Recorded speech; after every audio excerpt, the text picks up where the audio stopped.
Hey everybody. I played a little bit with my audio levels from yesterday.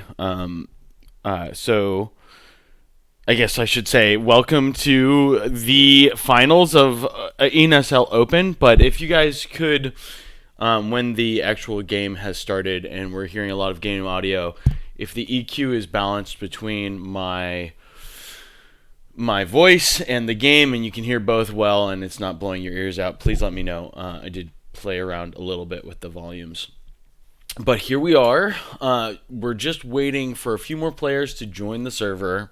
We have to wait until we have 10 people, or 12 people. So we are missing 4 players at the moment. I'm sure they're just around the corner and about to come in and join us. But it's okay. I think our viewing audience is also sort of waking up and getting to their computers. And it is to be expected, I suppose, in natural selection that there is a little bit of time allotted to teams actually getting to the tournament, getting to their computers. I believe we have picked the first map for today. First map is going to be on Jambi, good old Jumbo. It's sort of our favorite map in the competitive community, and there's a lot of good reasons for that. It's going to be exciting to see these two teams play on Jambi. I think yesterday they played both their games on slightly more atypical map choices. They had their first one on, I think they played Unearthed and Biodam together, I believe, or Unearthed and Summit. It'll be interesting to see them both play on a map, which of course they're going to be more familiar with. I think we have, both of these teams have a lot of players who play Gathers a lot, and this is the Gather map. It is basically the one we always play nowadays. And there are good reasons for it. Of course, we've spent time on this channel talking about map layouts and the way that lanes work in NS2, but we could talk a little bit more about that. So my map is very see-through because I try to play with a competitive attitude. Ooh, let me see if we doesn't totally screw everything up. There is I might actually turn on streaming mode. Where is that? Graphics. Sorry, boys. I know this is top tiered content.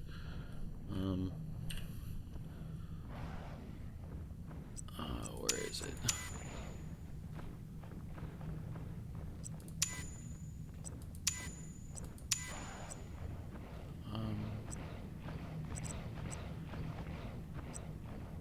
Yeah, I wouldn't mind turning that on for you guys so you can see view models. Slightly more of exciting viewing experience. I don't know if I have to leave the server to get that as a default option, switching between the graphics modes. I thought it was just in general. Here, let me deal with this for a second. I'm sorry, I didn't think about this slightly earlier.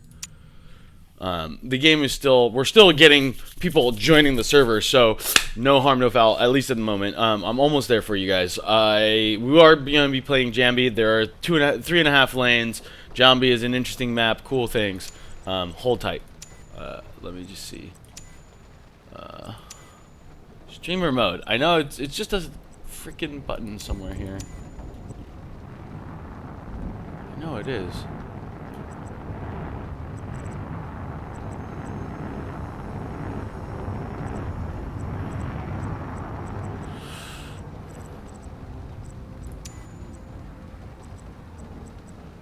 Maybe it's...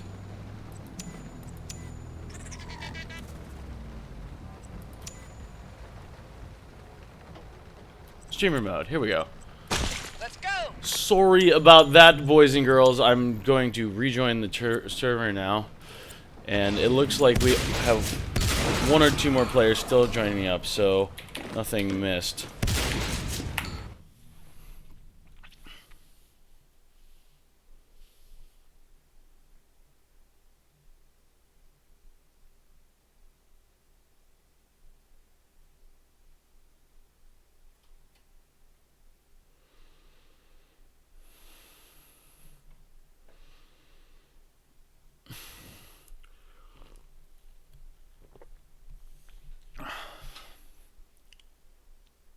All right, here we go.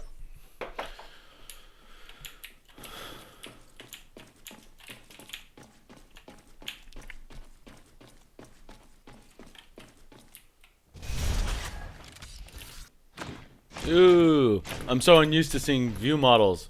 It's kind of cool. Of course, Zombie doesn't look that different. With there's very limited atmospheric effects and like lighting effects on Zombie. It's part of the reason we like playing it. The map is optimized for competitive play. It's not particularly gorgeous looking. It looks like, the game. The game actually looks pretty darn good. NS2. I mean, compared to like a game like whatchamacallit, like Valorant or something like that. I think NS2 definitely blows it out of the water in terms of graphic fidelity, but Zombie looks like a map that was a little bit more out of, games that came before. Just the design principles of like kind of open rooms with a few boxes and like no real like we have Metro, which is similar layout to Zombie. It's actually very similar. It's based off of the layout of Zombie, but the game plays very differently because of the amount of population of the way the map is populated with like little things. There's all sorts of visual interest and little boxes and crates and stuff like that. And it actually really changes the way the map plays because, of course, if there's some kind of thing on the ground, you can hide behind it if you're a tiny little alien dog. And so, like, these rooms are very open, not a lot of stuff to get stuck on when you're playing Fade or Lurk, and, like, and basically just, like, a little bit of detail on the walls and a couple of little objects in the room, but basically wide open spaces that kind of reminisce of, like, maybe like a Quake 3 map or something like that. And I think that sort of thing is actually why this map works so well for the competitive community. And now that I'm sort of talking, we're hearing some game sounds. If you guys don't mind throwing something in chat, if it sounds a little bit easier to hear during the action. Anyways.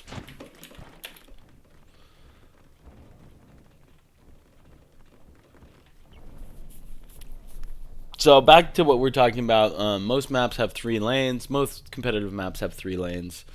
And Zombie sort of basically has 3 lanes. But one of the lanes is sort of split up into 2 lanes. And that's pretty cool.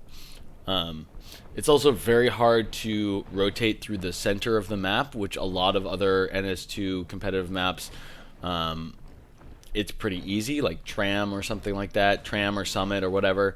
It's fairly trivial to rotate through the map if you're in the center. You can leave via any lane and then cross lanes through hub on Tram. And you can do that here. Just the run distance between, I don't know, let's say trash ejection and electrical core is very far. It's basically, just have the next guy in line spawning from the spawn queue run there because you're just not going to get there any faster. So that's an interesting way that this evolves, or that makes the game play out.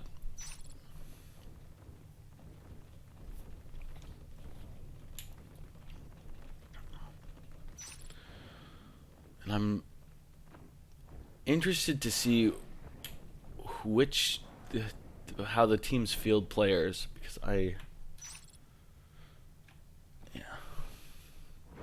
not entirely sure who's showing up in each of these teams' rosters today. Looking to be mostly the same roster as yesterday. I'm not entirely sure Gorges Gone Wild will have Ranger play with them today. It's possible. I do see him popping up in the chat, so I don't know if he has other things he has to do.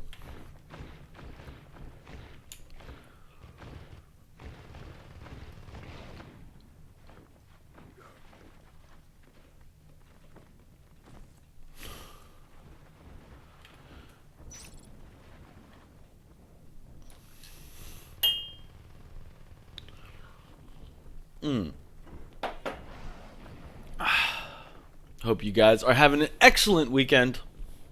Well, for the first time in a long time, I had some friends over yesterday after playing with Natural Selection all morning.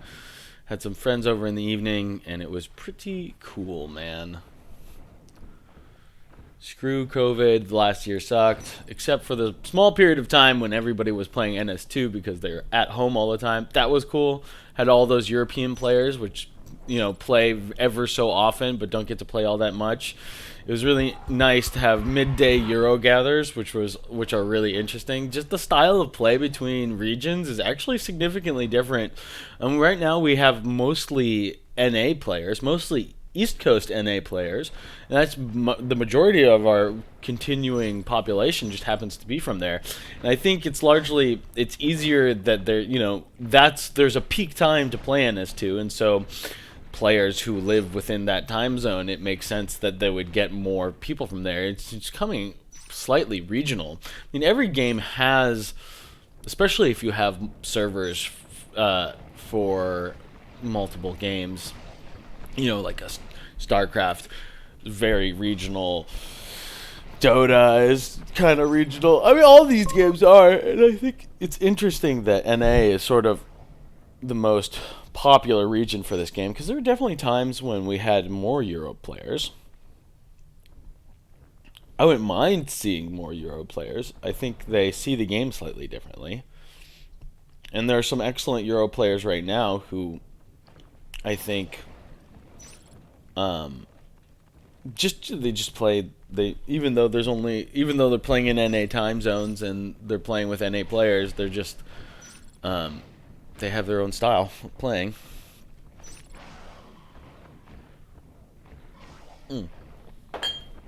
Yeah. So Pecan Sam, also an excellent player, probably will be commanding. He's sort of taking the place of Ranger. I think he often has to work on the weekends. I don't need to get into his work life, but he's a younger dude and he works on the weekends, and so sometimes he can't join games when he'd like to.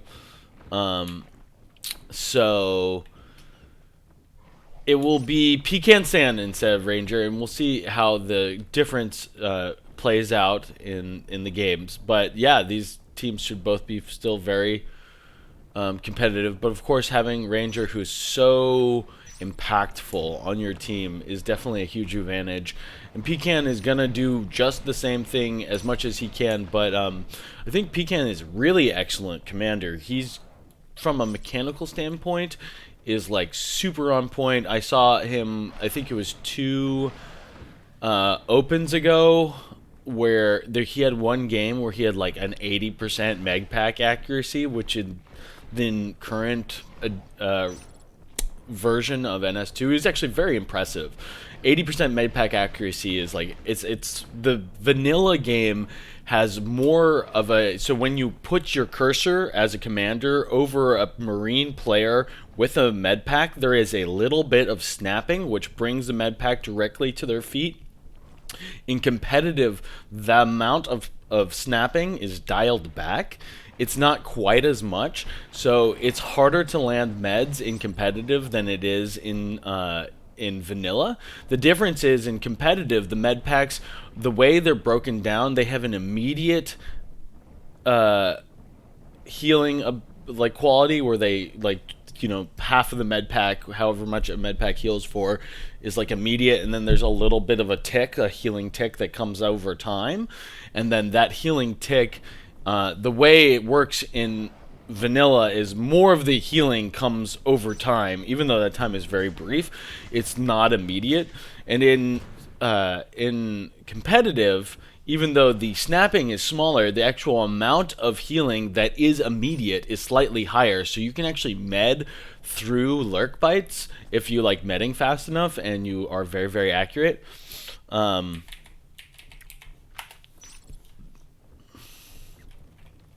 But just minor stuff. Anyways, you mostly see decent to good commanders medding at around 50 to 60% accuracy.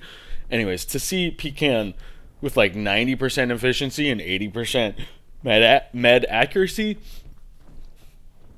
That was just very cool to see. Very rare to see that level, that high level of med accuracy. I think I don't really. I mean, I haven't like spent a ton of time like analyzing the way that Pecan plays compared to Ranger. I think Ranger's a very visible player. People pay a lot of attention to what he's doing because he has the ability to understand the game pretty high level, maybe the highest level, and he the way he thinks about the game, the way he plays it, a little bit what I was saying yesterday. He plays the game that's in front of him. He sees the game. He doesn't just be like have a plan, and my whole job as a commander is to execute said plan. He sees the game, he has a plan, and then like, oh, it's not going exactly how I thought. Well, let's do this instead. And his plasticity, his flexibility, and his understanding puts him in a whole different level. And the other thing he's really good at is actually actively making calls for your team, which a lot of commanders, myself included, is more just like, let me focus on what I'm doing. You guys, I'll try to direct traffic a little bit, but you guys are driving the car. But Pecan Sam, I think, is a little bit more on that scale, on that spectrum, a little bit closer to like letting the players sort of drive their own car. But I don't know how many play calls he's going to make. But I know his mechanical skills, his awareness on making sure he doesn't forget tech or making sure tech comes out soon enough at the right times. I know he's good at that kind of thing. I think he's one of the best. He's like absolutely a top tier commander. I think he's actually second behind a Ranger in terms of ability to command. And in some things I think he does better, like strictly mechanical things. I think he is actually higher level of med accuracy and whatever else, like little Twitch commander skills that you can think of in this game. I think he kind of outshines a little bit in those small aspects. So it will be interesting to see the difference. He's playing with roughly the same roster. He's playing with the same roster, except he's a slightly different commander, so he should have the ability to kind of show the difference in style here.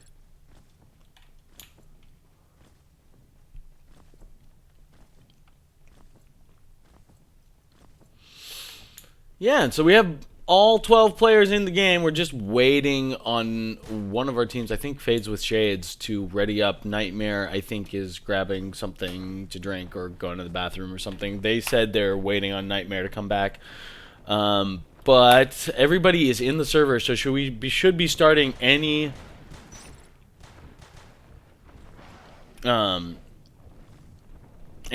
moment now.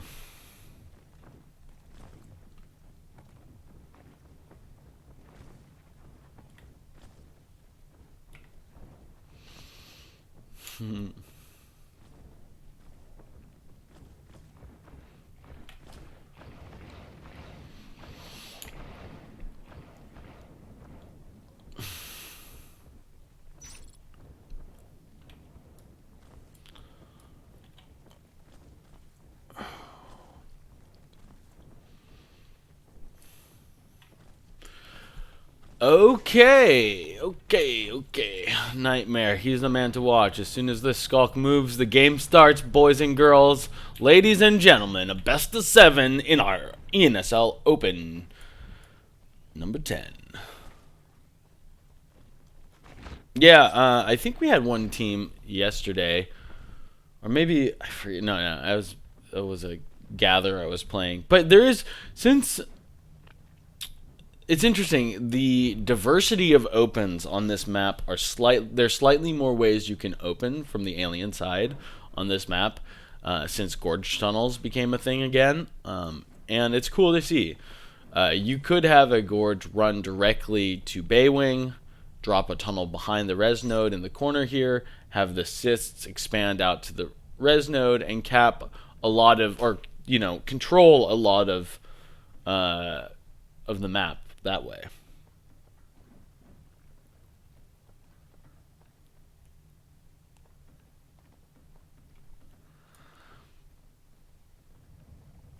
Or you could even start in waste and drop your tunnel in organ donation. That's also a possibility. If you drop some PV structures in here, it's actually not bad. You can kind of hide a whip right next to the resource node, and it becomes pretty difficult to get around in there, especially if you have a few clogs up with your Gorge player. So that would be an interesting way to see the mound start. The most typical thing you can do as a player on this map, if you're playing the alien side, as the commander, is to drop a drifter in each location at the top of organ donation and at the side of transfer, which will eventually lead into oxygenation. This is going to be...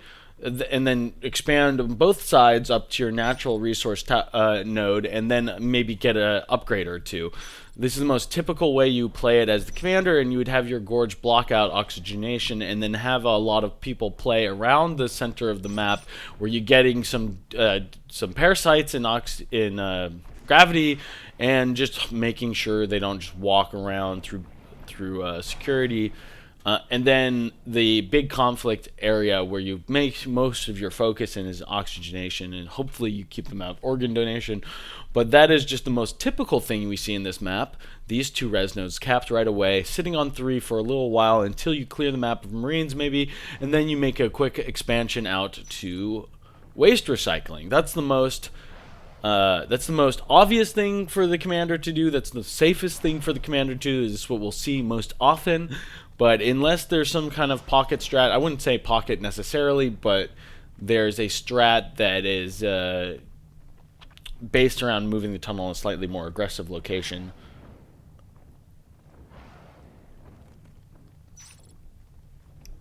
Like dropping in the back of Baywing, or putting in the back of organ donation.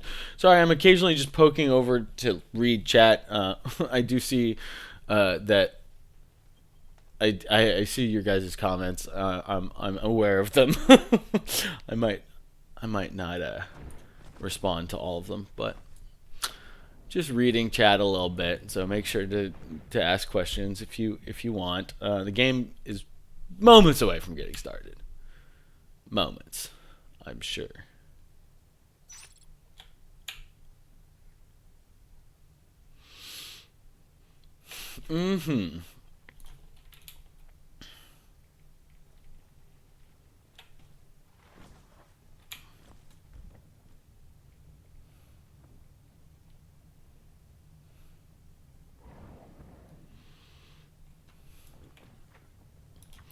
Yeah, I don't mean to leave any time without my dulcet sound of my voice in your ears. But yeah, saving a little energy as it's still pretty early in the morning out here, 9:30 in NorCal, West Coast. Always good to stay hydrated. Excuse me if that is weird gulping in your ears.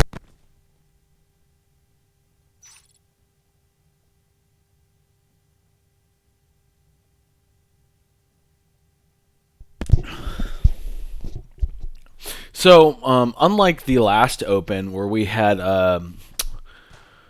best 2-round elimination for the start instead of a round robin, I do not believe either of these teams start a point up. I think they both are on an even playing field, so we are guaranteed to at least have 4 rounds today.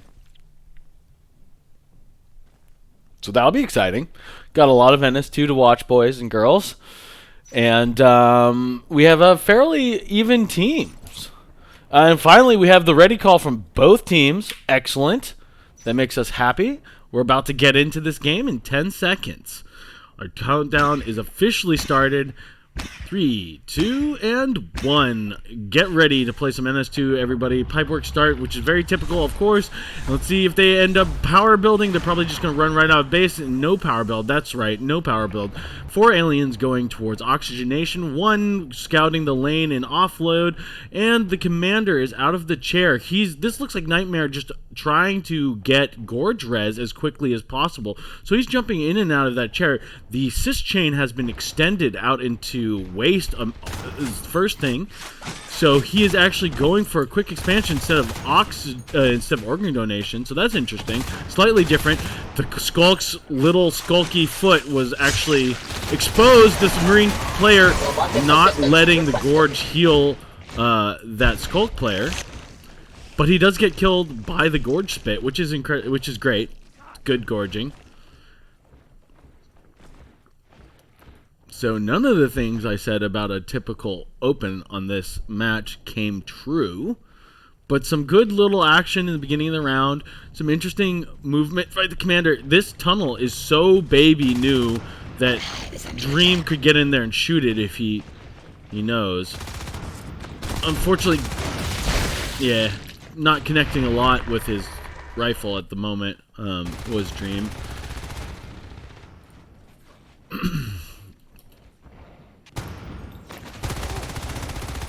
Key stash, winning his 1v1. Roger not able to close that engagement against Meth. Meth doing a little bit of a serpentine walk up towards, and just absolutely playing how Peerless pushed out of the room. The only RT for the alien team is now under tons of pressure.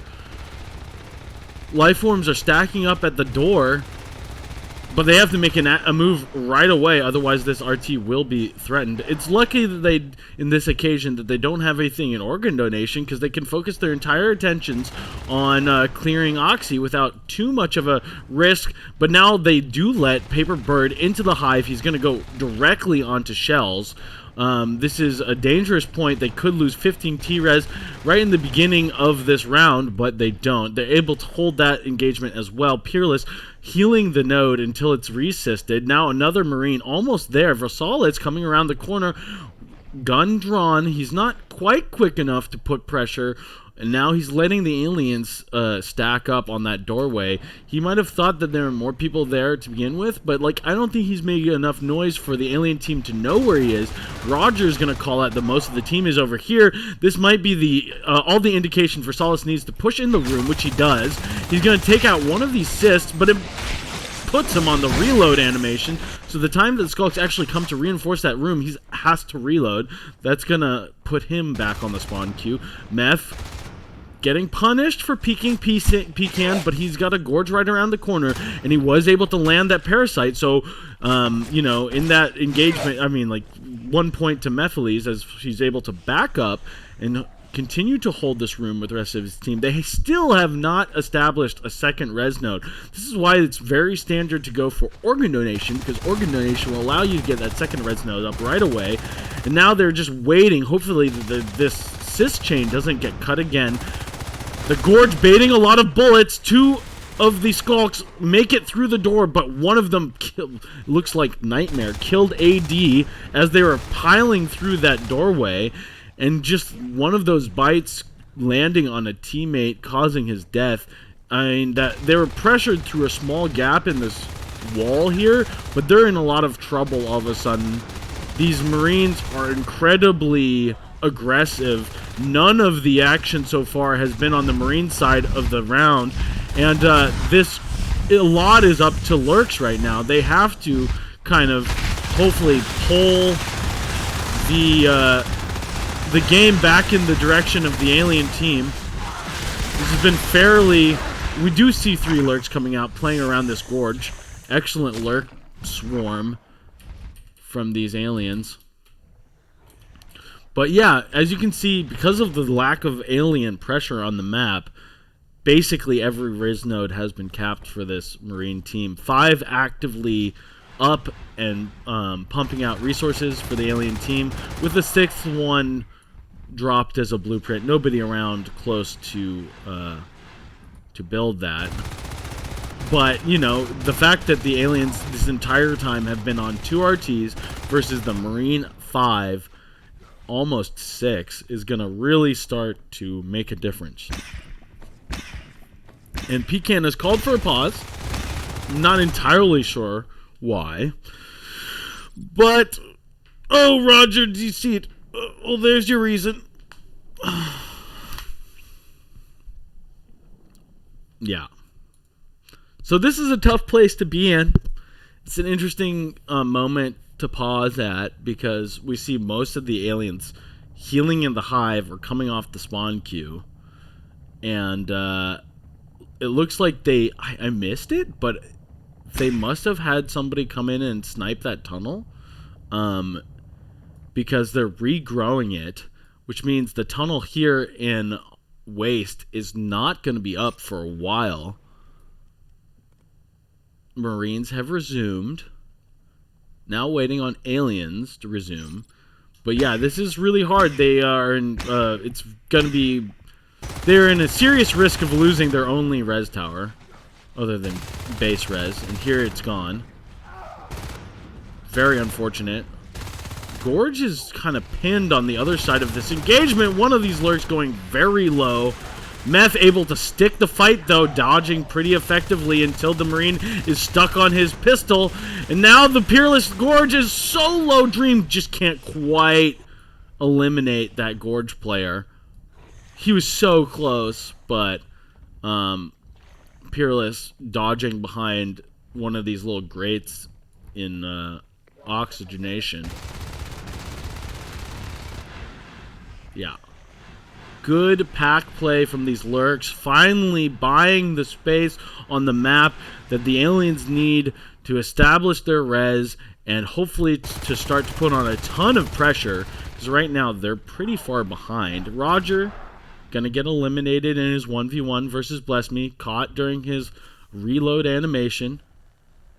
Dream now building back to gravity, putting these aliens back, those Marine players back on 4 res, but all of a sudden, they lost EC, they lost gravity, they never finished building Baywing, so the Marines are only on 4 RTs now. It's plenty, because of the early boost in their tech, but gates are now coming up in grav. 4 RTs established for the alien team. They were behind for quite some time, but this is an economy that is just fine. Just fine. Green Rex, lawnmowers, Peace Dash, soaking, doing a ton of damage to both lurks. You saw when we entered that room, I believe that was Bless Me, just doing little circles while trying to soak damage so his other lurk player had time to come back in the room and finish the engagement with him. Oh, that's something we've talked about a little bit yesterday, that the first player into the room is sort of there just to absorb attention. Oh, Peerless coming out of the vent at the wrong time. 3 Marines there to greet him on the other end. We get a little bit of banter from Bird, throwing out the question mark. Crag established on the tunnel. They're going to shoot it down first. Green Rex in. He's forcing this engagement, but he was pretty low when he came into the room. It's actually a little bit scary from Green Rex, playing like he wants to win this tournament. It's good that he didn't die, obviously. This RT not being resisted very quickly. And there is a commander in the chair. I'm not sure, unless he puts a drifter on that RT survives. He really needs to move his drifter there, but it's too late. And this Versalis is just going to come in there and finish off the resource node. It's going to be gone.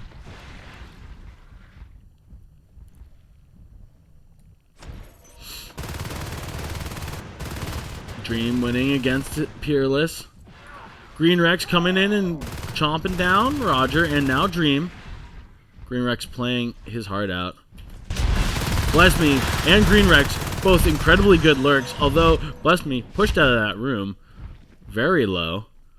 He's Not even confident enough to sit on that tunnel to leave the room. Has to wait to get bailed out by the other lurk players. Yeah, gates, like really nice defensive gates out for this Marine team. They're just going to sit back, tech up to Weps 3, having shotguns out right about now. Hopefully we'll start to see them come out on the field. I think maybe they're waiting to like just push a location. But yeah, shotguns, Weps 3 started, Armor 2 already finished. And only now do we see the Waste Hive getting dropped. That's very late for this expansion to be fully dropped on the map. They're going for this gate. Is it a trap? No, ADHD able to come in and help these lurks get out. Not a single lurk dead yet. That's the real sign of hope for this alien team, is that none of their life forms have died. If they can wait a little bit longer, we have Fade Res now. We could have a couple Fades coming out any moment. And then, from there, we could really see... Oh, finally! Green Rex does go down. Bless me. Almost goes down himself. These lurks really need to stay up for a little longer. Like I was saying just a moment ago, that's really the glimmer of hope for this alien team. But all the life forms have been pushed out of the room just as 3 shotgun Marines come into this hive. That's absolutely disastrous. They're going to just sit on top of this tunnel, and it's really not safe for them to come out through this tunnel. Wow, Meph comes out right in the middle of all of that and doesn't get a single hit on him. Blessed and Meph in the room undamaged. But no other life forms have made it. There's now a Fade, but Paper Bird coming around to try to pinch Meph. Meph does make it out of the room, but the hive goes down. This is another dangerous position for the aliens to be in. All of a sudden, Weps 3 shotguns. This is about as scary as it can get for... Oh, wow. Bless me killed down in the pit underneath the platform. I didn't even expect that. Another lurk. It's absolutely open season on lurks right now. Chicken is for dinner, this stringy bat bird monster. But, you know, I've heard it's good. They definitely have a taste for it here on the Marine team. Shotguns, Weapons 3. As soon as the combination was finished, this game started to look very different. It's maybe Caster's cursed, as I said just before the run of lurks dying, that the thing that was keeping these aliens excited to be in this game, in the running for a competitive game, was the fact that they hadn't lost any life form, and then right around the corner they lose 3. Pretty hard, pretty harsh for this alien team. Now, so much is put on the back of ADHD on that Fade. Meph also keeping his lurk up. One more bird still in the sky. ADHD and Meph. ADHD, you can see him calling the gate in supply, but it's too late. He needs to get out. He needed to get out early. Another P-Stash in the room trying to... Yeah. Luckily, Meph is there to save the day, putting his own body on the line to bail out his Fade player. That would have been really awesome to see. It would have been a tragic moment for this alien team, but the positioning was so good from, I think it was P-Stash or whoever it was in that room. Just like in the right spot to catch that Fade as he left. That would have been an excellent play to see him pull off. But we are glad in terms of seeing this game go a little bit longer, maybe an alien comeback, that Fade wasn't killed. These shotguns are being respected so much from the aliens, and they have to be. He almost killed that lurk as he flew out of the room, and you can see the personal resources on these Marines are pretty high. They still have a bunch of players, 2 players with 60 res. They could buy shotguns until the game is completed. Running in and dying with his shotgun, no big deal. I can buy 3 more of those off the bat right away, and they've entered the hive. Roger and P-Stash splitting. That bone wall is going to completely break line of sight. Roger getting pushed into the corner, eventually getting eliminated by the life forms in here.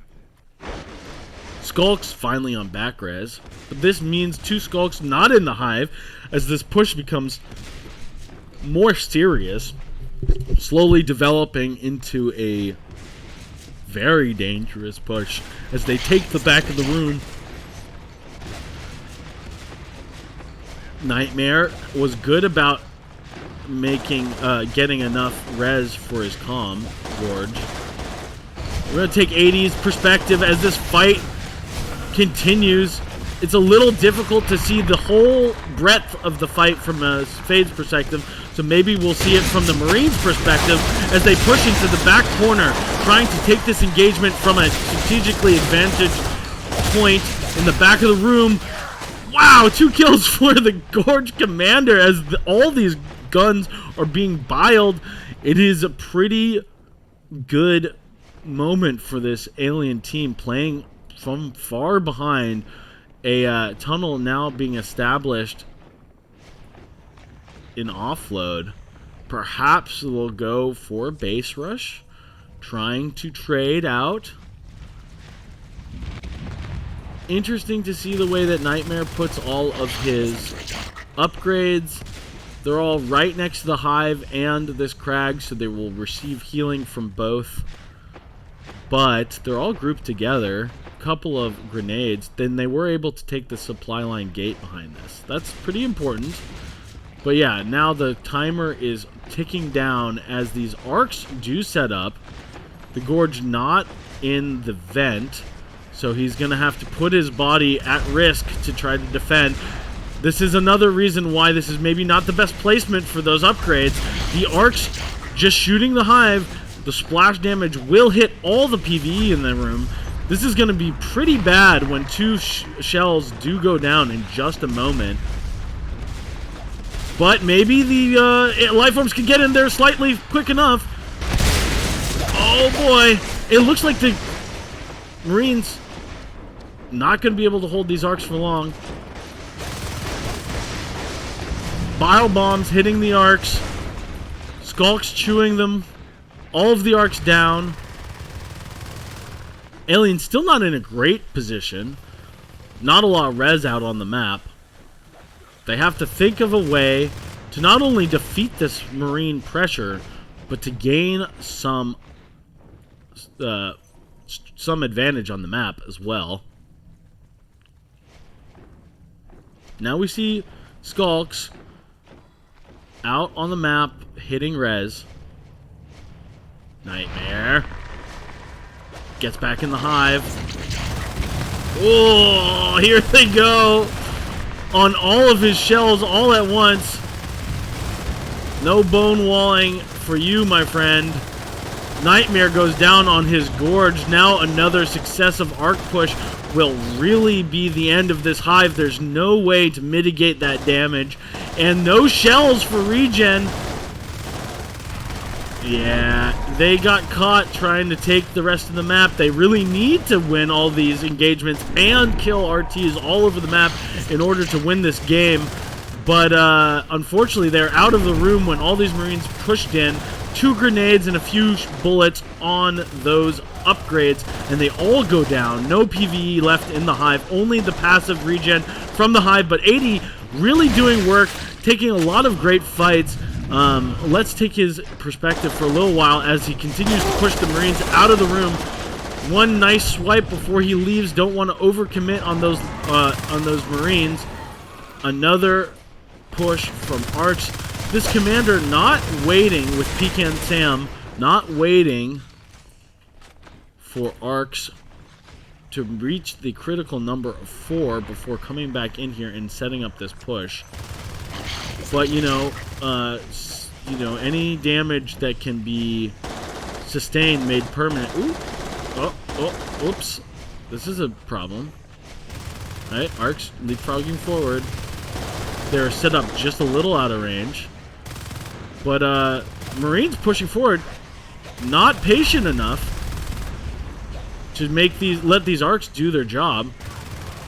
Nightmare on the back of these Marines. If ADHD can heal up quickly, he maybe can get on there. But no, this looks like pretty much game right now. Those Arcs are enough. And that is GG for game number 1. This is the first time we've seen the game concluded with the hive dying instead of them just GGing out. But yeah.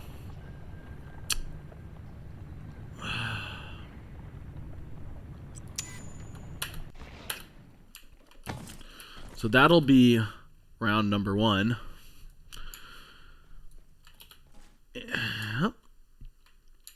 As team switch sides. Gorge has gone wild. 1 round up. Fades with Shades. Going to play their Marine round. Nightmare struggled a little bit. He played a little atypically in terms of the way he expanded out from his hive, trying quickly to establish waste recycling, but not immediately dropping the Gorge tunnel there.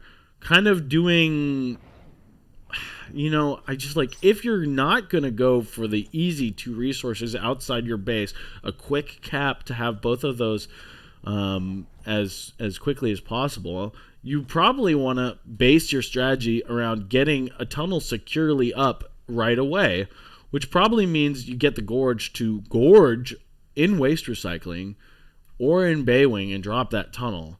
Otherwise, why not just go for these 2 RTs? They're easier to hold on to, and we saw how difficult the game was made by the fact that this sys chain got cut in waste recycling a couple of times before waste was ever really established. They were stuck on 2 RTs for so long that that lurks were delayed, that the entire energy of the alien team was consumed by just trying to hold on to 1 or 2 resource nodes, and it just wasn't ever enough to deal with the pressure.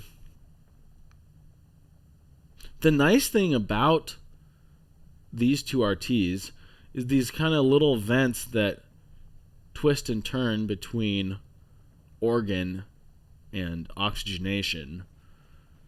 As long as you're winning the engagement on one side or the other, you can rotate through and help in the other location. You just have to win on one side,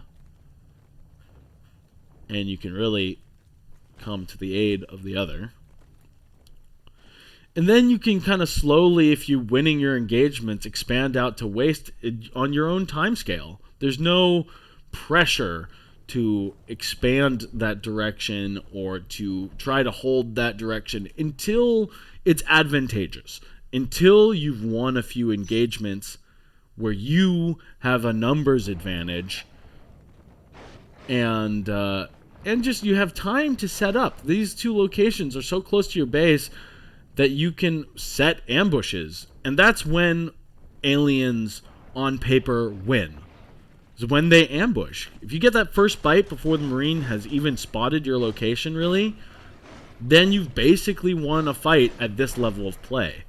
So take the places where you can set up good ambushes, where you can reinforce quickly, and then once you've wiped the Marines off the map and they're coming out of their base again and they're on the spawn queue, then you go and expand to the slightly further away location of waste or maybe even Baywing. No pressure. You can go for 2 upgrades before dropping the tunnel.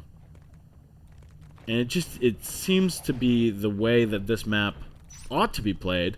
The thing about standard strategies, there's actually a pretty good Day 9.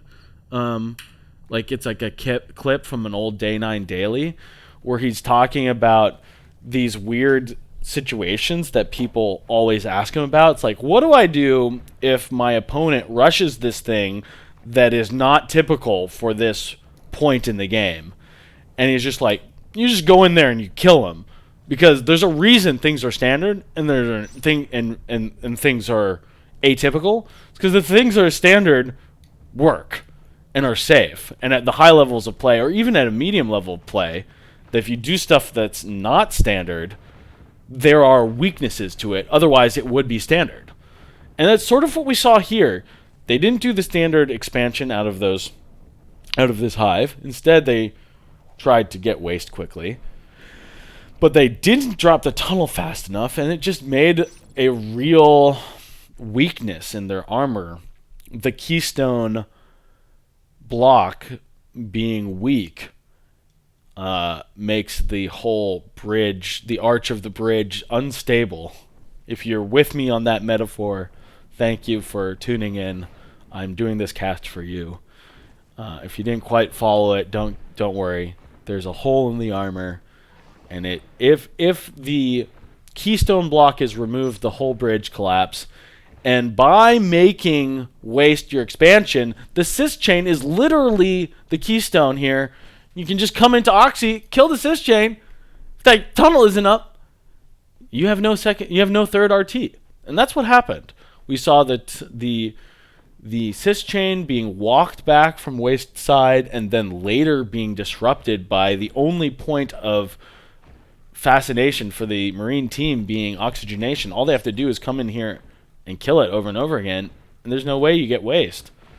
So this room, Oxy, which is already such a focal point of pressure, became a total liability. And here we go on game number 2 of this best of 7 NSL Open Finals.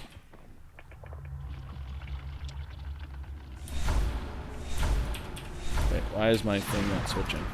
Oh, there we go.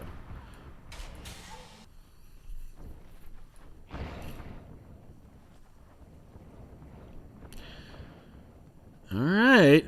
Slightly different movement. This is the kind of strategy we were speaking about in the beginning. One drifter on each side, expanding out to both resource nodes. The Gorge ready to block the hallway in X.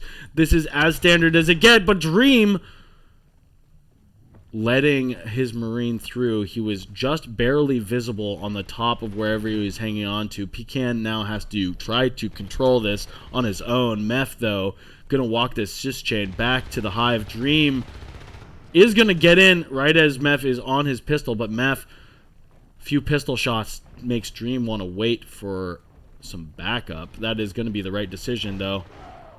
And he finally is able to clear this. Now Oxy is Oregon is open. But a lot of these early engagements going to these Marine players, a lot of aliens dead and respawning.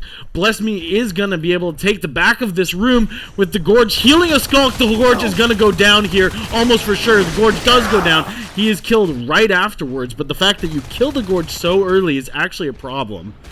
The Gorge doesn't need to be a Gorge into the late game, but having him die so early in the early game is a problem. And now this Drifter under attack is probably going to go down, putting this RT in a huge amount of peril. AD is not going to be able to hold that room.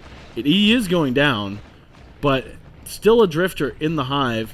No huge losses yet in terms of team resources. Losing the Gorge is a problem, but it's not the end of the world.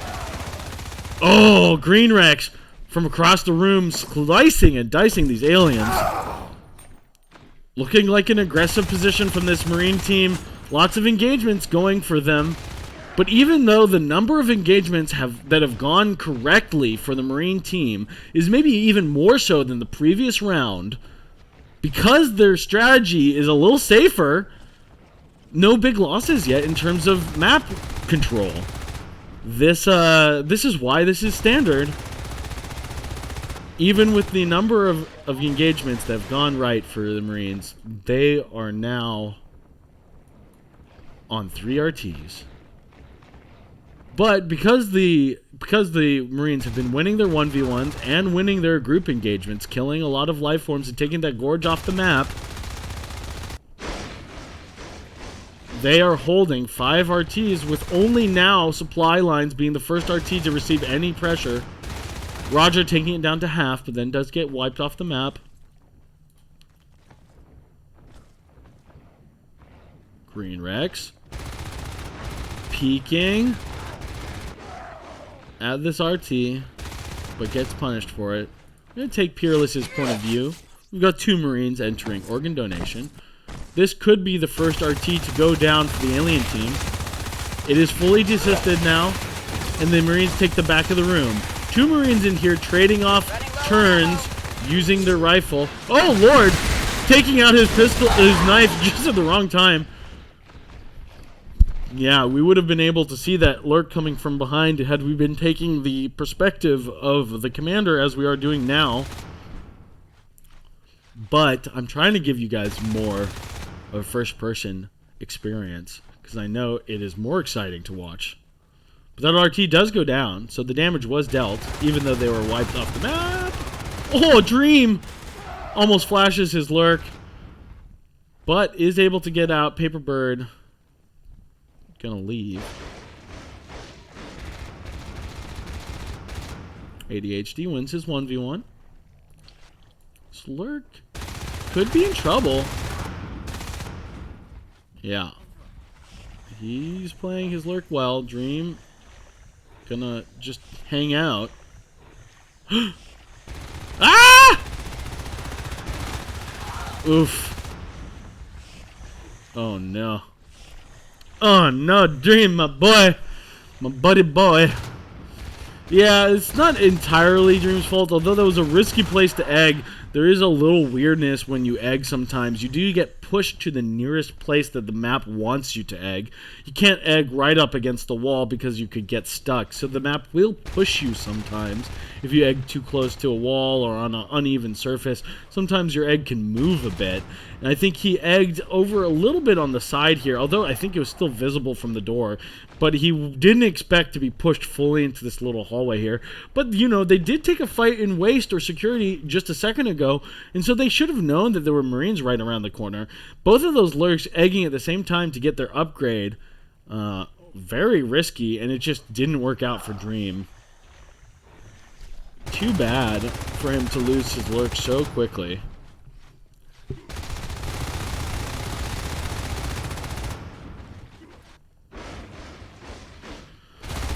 Still, though, we'd have to say the aliens are in a slightly better position than they were the previous rounds when Fades with Shades was playing aliens. Still, Marines in a strategic advantage, in a res advantage. Shotguns, weapons too, are coming out. Fades are still several ways res away. We are going to see Roger and Versalis, both very strong Fade players, come out as Fade.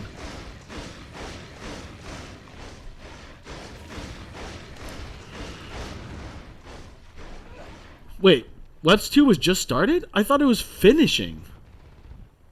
I guess that was Weps 1. Okay. So a little bit could be desired. A lot of tech coming out all at once for the Marines, so they're spending res, but there must have been a little bit of a bottleneck in how they were spending it, because there was just so many upgrades started at the same time. Wow, Paperbird absolutely melted by meth. He didn't miss a single bullet there, it seemed. Good lord, killing a Fade and a lurk and a skulk on one rifle clip and one pistol clip. That feels good. This is Terminator 2 right here. This is Arnie rushing into the hive. Rambo. Nephiles, the man, the myth, the legend. Let's take his perspective. And he totally bites it. Oh, no. Okay.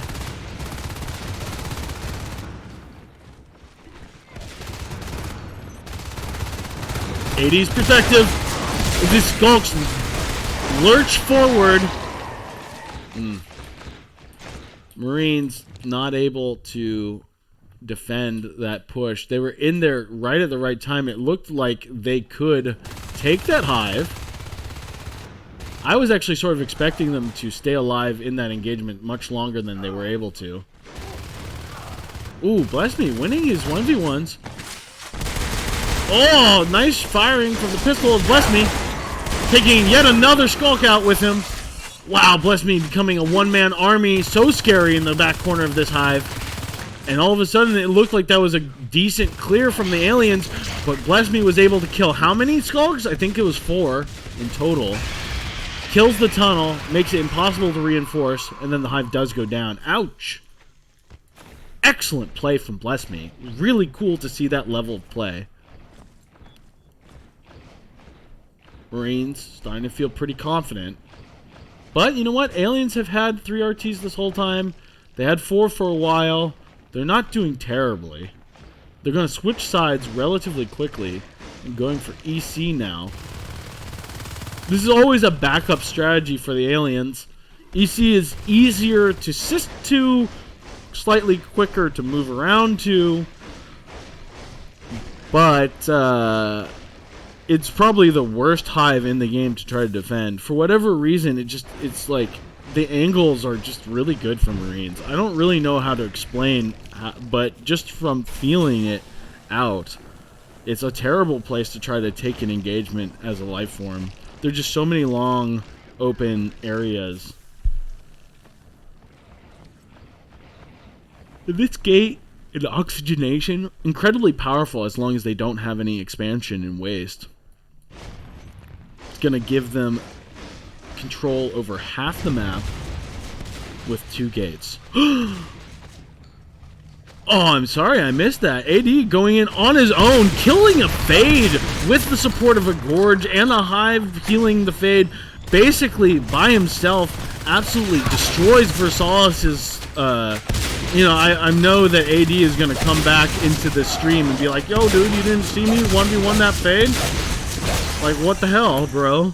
So I'm sorry, AD, I will be watching your perspective for the rest of the game. I promise. Ooh. Scary. 80. Weapons 2 shotgun just walks into Hive by himself, takes a Fade while another Fade is evolving, and there's a Gorge and a Hive to help support. Gorge needed to heal that. Pecan losing 2 shells very quickly.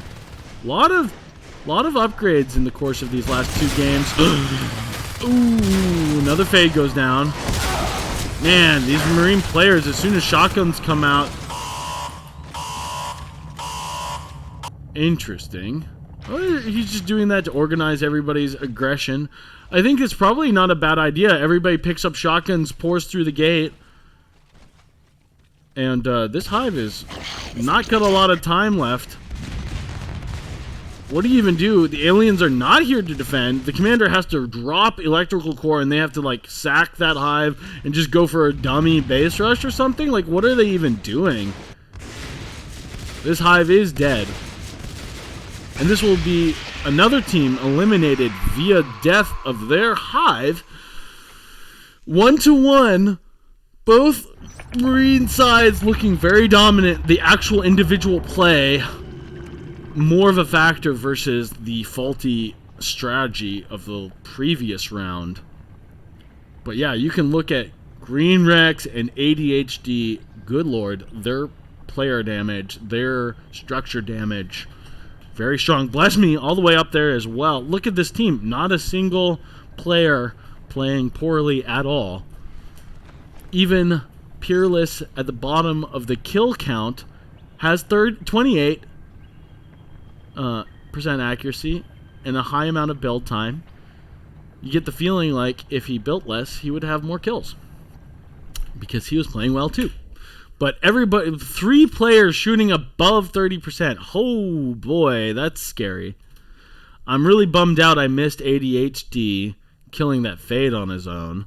That's a heroic play for sure. But we did get to see Bless Me's perspective as he absolutely won the game. This engagement right here, after the Marines got wiped, they had the whole wall down here with 3 Marines, and then they got wiped out of the room, and then everybody left to heal or respawn, and Bless Me comes in here on his own, just like, hey, don't worry about me. I'm only 1 Marine. I'm only just 1 guy here with a rifle. I'm just a 1 rifle Marine. Don't worry about me. He takes his back wall, eliminates the 1 skulk that was in there. 2 more skulks come out at the same time, kills both of them with his pistol, reloads, gets another kill, and takes the tunnel.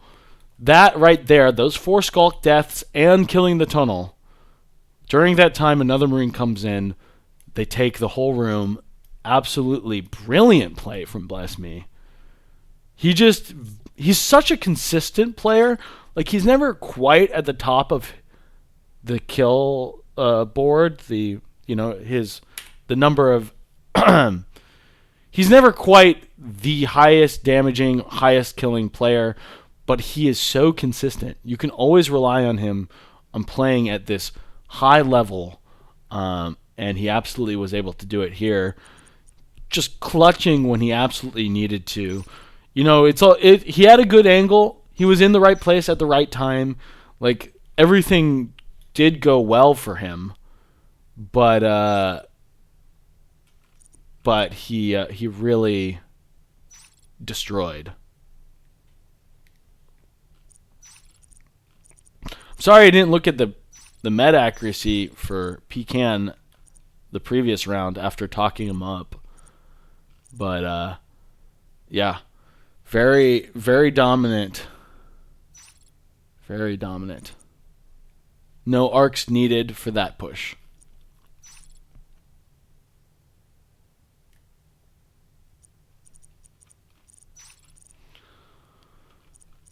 Yeah. That's an interesting kill graph. That's not something you usually see.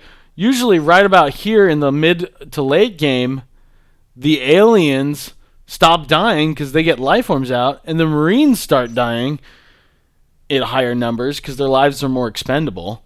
But that is absolutely not what we saw here. Looks like the next map will be Vale. Back to our score screen. Oh. Anyways, usually you see those two lines kind of in parallel with Marines killing more than aliens, and then it swaps, you know, like that. Because life forms come out, and all of a sudden you're not killing skulks anymore, so the lines usually cross in the middle. But that time, when life forms started coming out, it was, you know, too bad. We got shotguns, weapons too. You just flew right into my shotgun, man. That's basically how that happened. Ah! And we see a ranger. A wild ranger appears. I'm not entirely sure who that means, if that means Pecan is out as comm. Because still, very good comm, like I was saying earlier.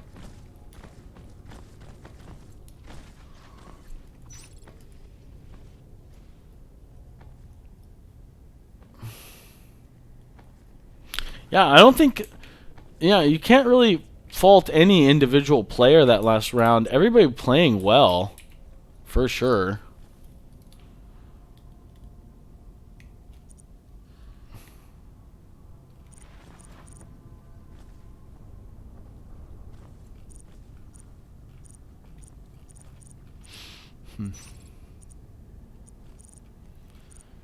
Yeah. Dream could be showing up a little bit more. Yeah, a little bit more. But everybody's doing well, including Dream. He had some good moments on both sides.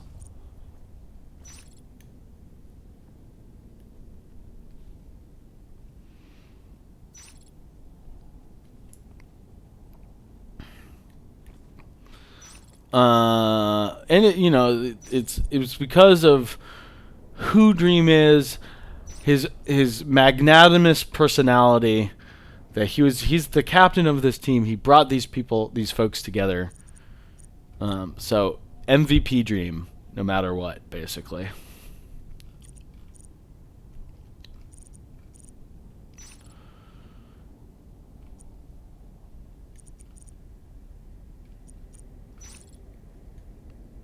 Yeah, so 6 minutes shotguns, 7-8 minutes weps 2. When you see that happen, look, 8 minutes shotguns weps 2. Beep, beep, beep, beep. 8 minutes. Beep, beep, beep, beep. You see, you get what I'm putting down? This is why you come to NSL TV for this high level of analysis, where it goes boop, boop, boop, boop. You see this point? Boop, boop, boop, boop. Yeah, that's actually what happened, though.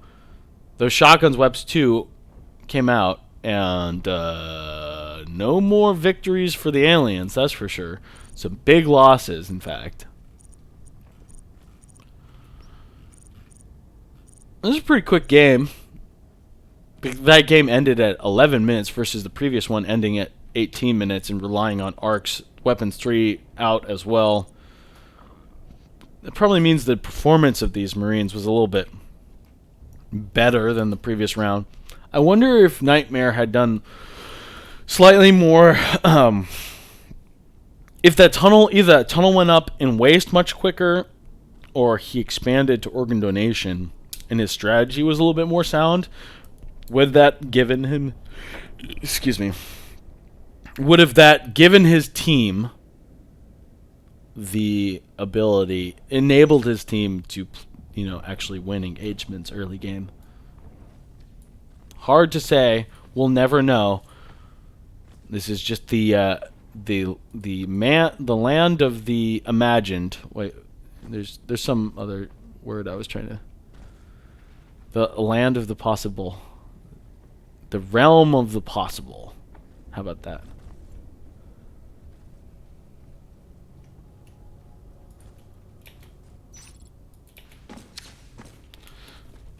Mm-hmm.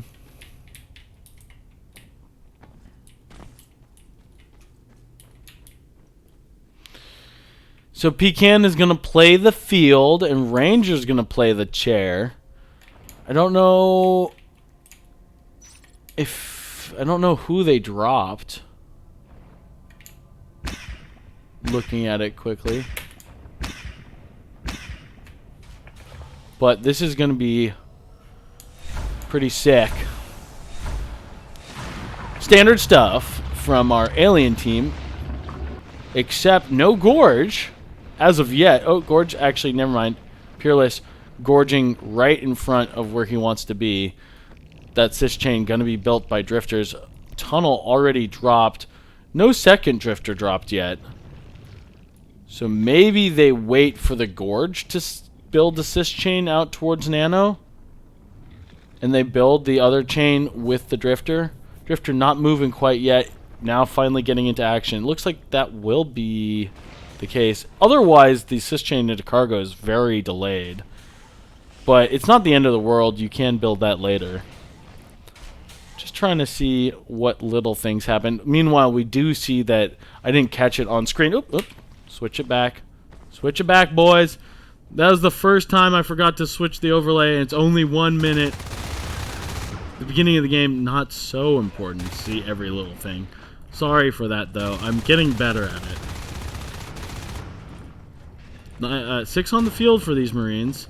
Ranger all the way down here in sub, putting pressure on the base. Ugh.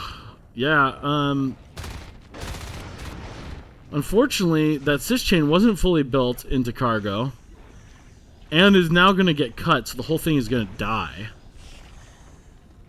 Peerless hasn't dropped the tunnel yet. I don't understand what's going on, Pier. I guess he's, like, going for this fight in system before he gets the tunnel. But now these are desisted.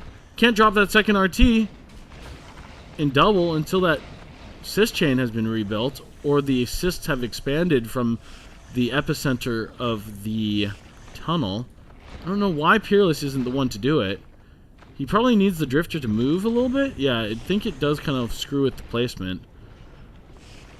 But, yeah, it's going to take a really long time for those, that cis to expand. Nightmare showing a little bit of, gaps in the execution of his comm position. At least on Alien. Wrecked the Marine round, for sure. But a little slow on a few things in the Alien round. And again, he's going to miss the opportunity to take one of the sides and be really slow about establishing his res. He's going to miss out on cargo for the time being. And only now getting the second resource tower. We'll take Rosales' perspective as he desperately tries to defend against an aggressive alien lifeform. Dream, not going to be able to clutch the fight. But overall, Marines still in a pretty good position. 4 RTs up to the alien 3s, but the aliens are going to have a really hard time in taking cargo now that the pressure is on. But nothing other than the cis chain, 3 or 4 res in cysts that have been lost.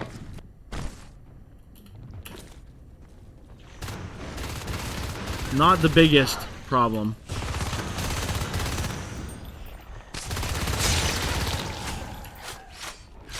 Marines pushing towards Nano. Let's see if they can scare these aliens off of this position. Looks like they're going to be able to take the back of the room. There is a crag fully established in this, so it's not going to be immediately destroyed, this tunnel. But the aliens are stuck outside the room largely because they're scared of running in against Marines pressed against this back wall here. We do see lurks coming up around the corner, but we're taking the perspective of this. Let's see what's going on. They're making a base call, it seems like. But I don't think that's the right choice in this occasion. They have to fight through Roger, who's in position. And they turn around. That lurk is too low to continue pushing. Pecan, Roger spawning in base.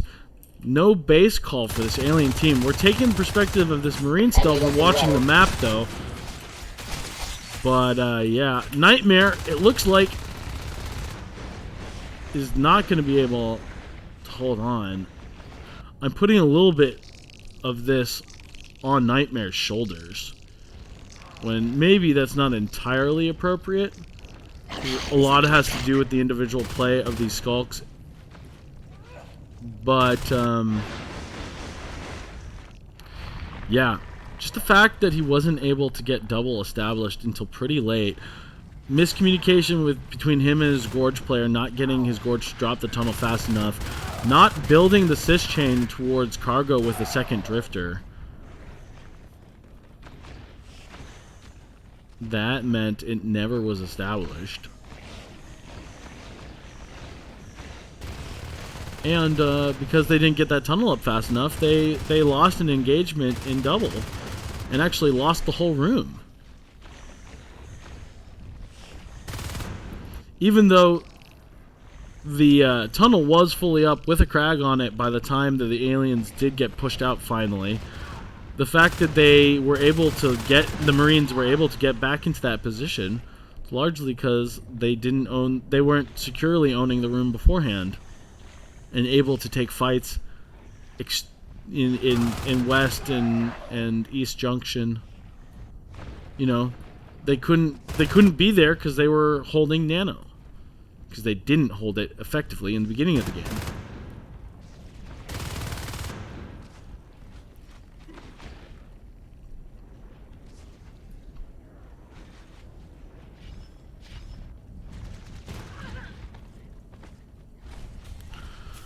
Three Marines, again putting pressure on Nano. Will the aliens be able to hold it this time?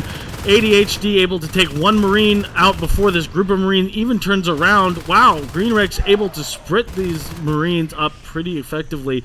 All 3 Marines wiped out of this push. Now aliens starting to feel like in a decent position. The Marines have capped Overlook, but it will go down shortly. And until this gate comes up in topographical, it's going to be a while for the Marines to get back out of the map. All of a sudden, this is starting to look like an alien-sided game. Not like 100%, but it is. They are able to finally establish their 4 res nodes. Peerless's life form does go down. I think it was just a skull. 4 Marines, including the commander from the Marine side, in on double. They can't afford to sacrifice this. They could go on the gate behind that. It might not be the worst idea. 2 Marines are wiped out of this push. So going for the clear in oh, Roger killed Green Rex's lurk off screen. I saw them come together on the map. Oh my god, Roger absolutely laser right now. Pushes another lurk out of that engagement. And that will give his Marine buddies enough time to completely take over this room. Meth throwing out some parasites, making sure that they're visible on the map, and the commander has now switched his strategy to trying to hold on to pipeline. They've sacked double. Oh man, the Marine being at the end of the hallway was actually super important right there. Made it impossible to commit fully on that gate. Good positioning.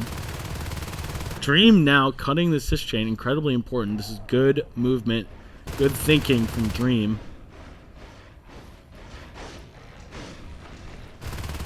Yeah, he's going to cut the sys chain all the way from dome into pipe.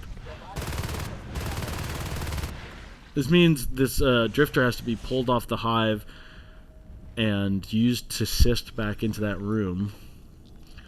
But yeah, all of a sudden we're going to see the Marines go up to 6 RTs, which is way too many on this map.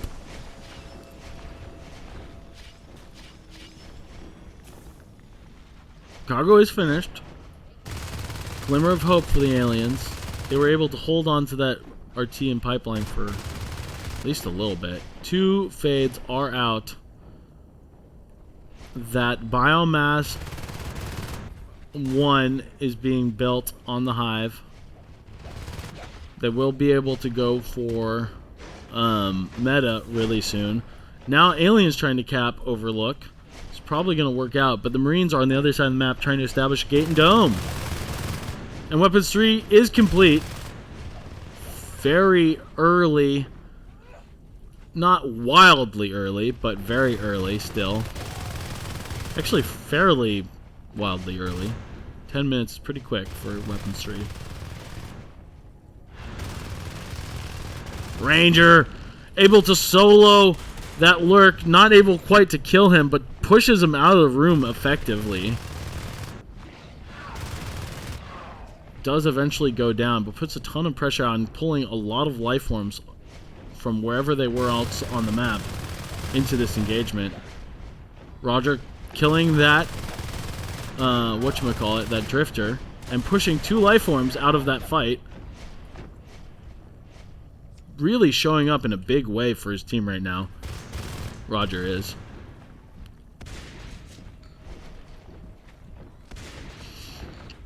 Armor 3 started.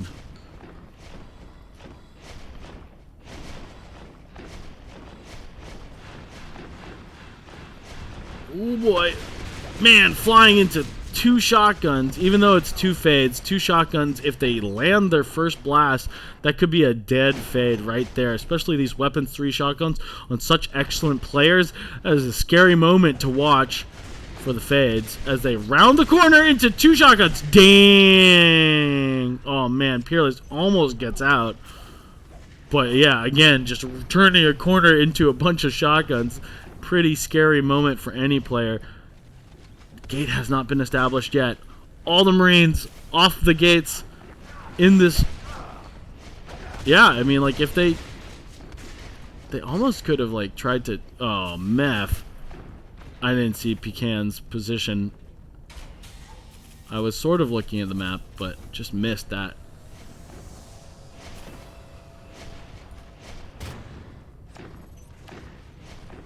Yeah, losing a fade right there was pretty big. The amount of res coming in for these Marines, the ease of holding from these 2 positions. Although I've heard Ranger himself say that if you have Dome, I think he said you want Topo, you don't want to have a gate in Nano, because they can slip through, but 2 Marines committed to holding Y. So no way they can slip through like that unless they get all the way around through pipeline somehow, which is pretty impossible. Okay, this looks like base pressure. We'll take Peerless's perspective as they get into range of the OBS. The commander scans, so this is... Oh, and Ranger gets out. He immediately lasers both Skulk players, though. So, no problem for Ranger. It seemed like a gamble to get out of the chair, but it worked. Gamble successful.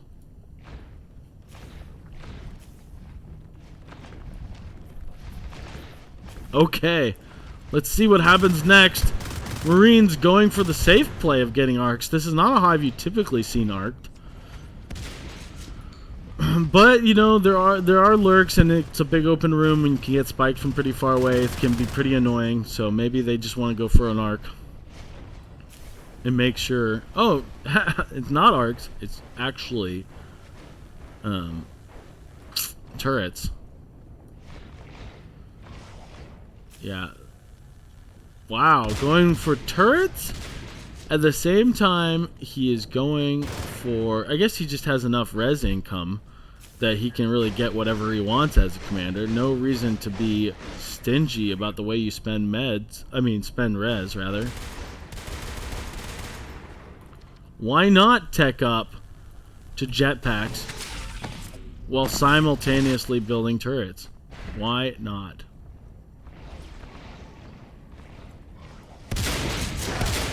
Oh, I know why I'm hearing... Oh, that's super annoying. I've been hearing ambient sounds because we have the streamer mode turned on. It reverts all of your settings to, like, basically default. I don't want to hear these ambient noises slowly droning in the background. I hope it's not driving any of you guys insane. I'll try to keep an eye out on chat and see if you guys would rather me just turn off streamer mode. I don't know if it's worth having all the little bells and whistles of the game with view models and stuff if you have to listen to ambient sounds the whole time.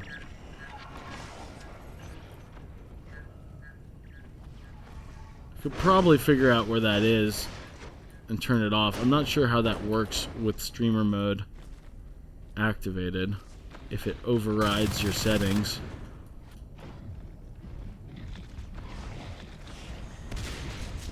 I don't want to mess too much with settings. Well, the game is actually going on, though, so let's make sure we pay attention to what the action is.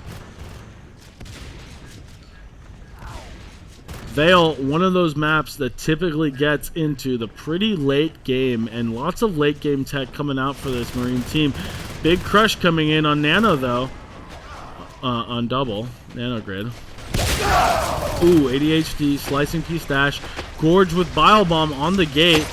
Few Bile Bombs directly slam onto that gate. Jetpacks are finished now. Weapons 3, Armor 3, Jetpack, Marines.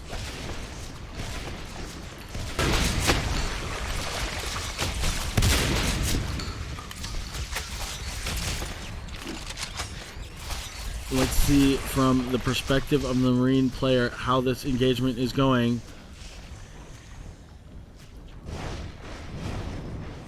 And the first Jetpack Marines are in the hive. 3-3 Marines with jets flying around in cargo.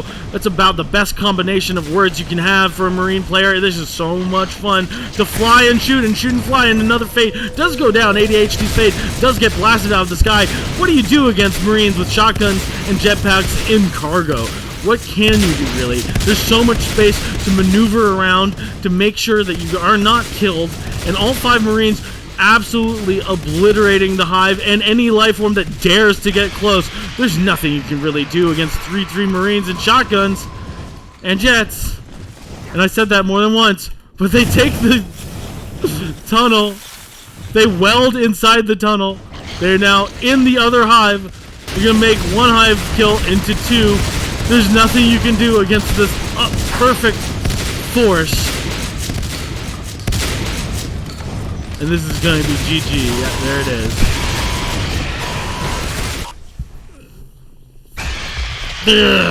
Oh, it's fun to see. Fun to see.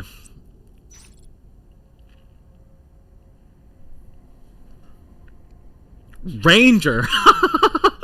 Ranger, no freaking way, my guy.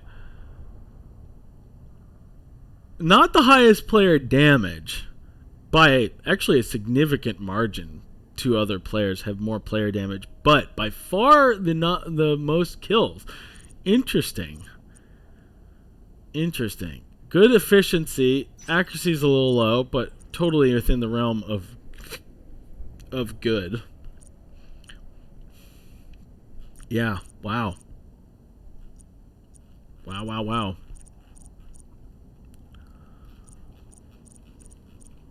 Let's see if it'll be Marine victories all the way through this game. I'm going to see... Okay, so no... I see somebody in the chat... Oh, did my game crash completely?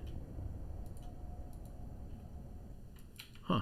Or did they pause somehow? Oh, no. It looks like the server crashed. Or something. Sorry, guys. Give me 1 second. I'm going to rejoin. Yeah, my game completely stopped. I don't know if the server crashed or not.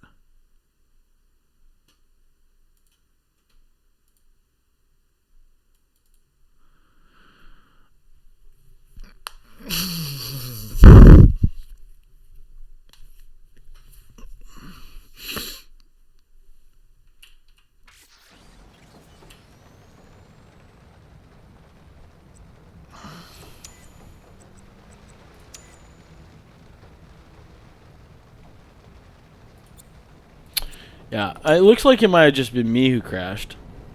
It was weird. I usually see at least a red plug or something. It like hard crashed in a way that I don't normally see. What was the... Oh, yeah. I remember the code. I remember the code.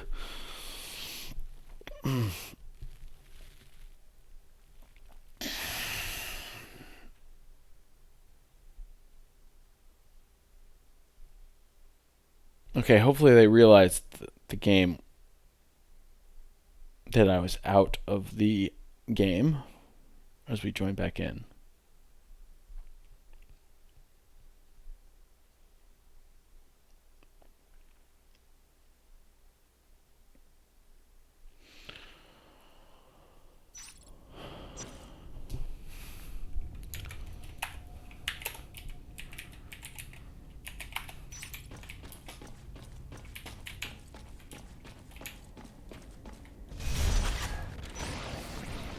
Okay.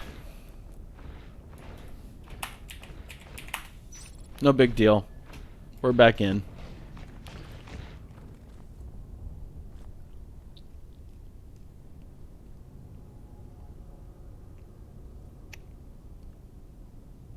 Yeah, I mean, make sure to let your friends know that this is going on. This game, so far it's 1-1 or 1-2, and I fully expect the tournament to go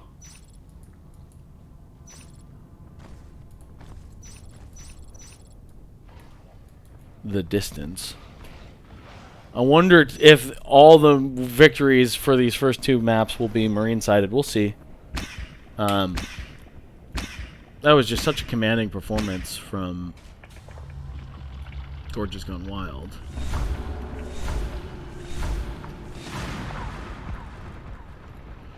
Ranger in the chair now, but didn't start in the chair. Is that true? No, he has no. Somebody swapped res with him. Versailles started in the chair, so Ranger is gonna have res. So will he go lurk? He did this yesterday where he went lurk. He switched res with Dream the previous time, but this time Dream not the one to give up his res. Versailles is. Interesting. I wonder if Dream didn't want to. He wants to play lurk or something. Roger and Dream not going to win their engagements. Versailles unscouted. Maybe is going to be able to save the day here. But this tunnel is not up. And AD is going to get in the room. Uncontested. Pecan right there at the right time. Does win his engagement. Versailles winning his engagement on the other side of C12. All the Marine pressure is going to be eliminated. But this time, in addition to the Marine pressure being eliminated, they establish cargo right away. 2 drifters coming out of the hive is the way to do it here. To get all 4 res nodes right in the beginning. But no pressure at all allows the Marines with Peerless to cap the resource node here in Overlook.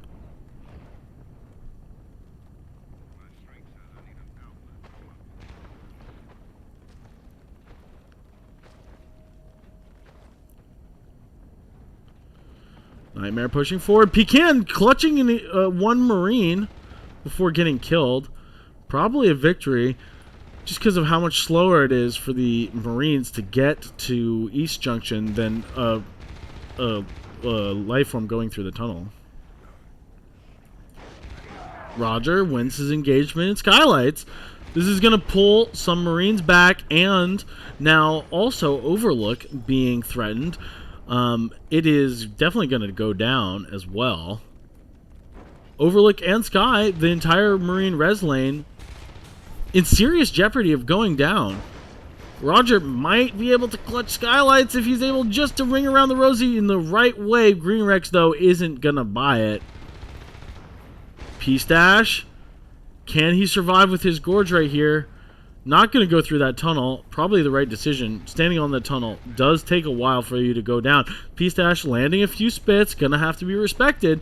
The commander is going to med bless me, or he will probably die. Dream just barely comes through. Goes on AD. P-Stash running forward like a god Gorge that he is. But the commander does med it. Command station under attack. That is a Gorge down. Lots of aliens dying all at once. Cargo going down. So just when it seemed like the Marines were going to have, or the aliens were going to have a dominant performance. No. It's Marines all day today. Another round going heavily in favor of a Marine team. And this is a base rush call. Oh God, Peerless is in the back of the room, but I'm scared is the right name for him right now.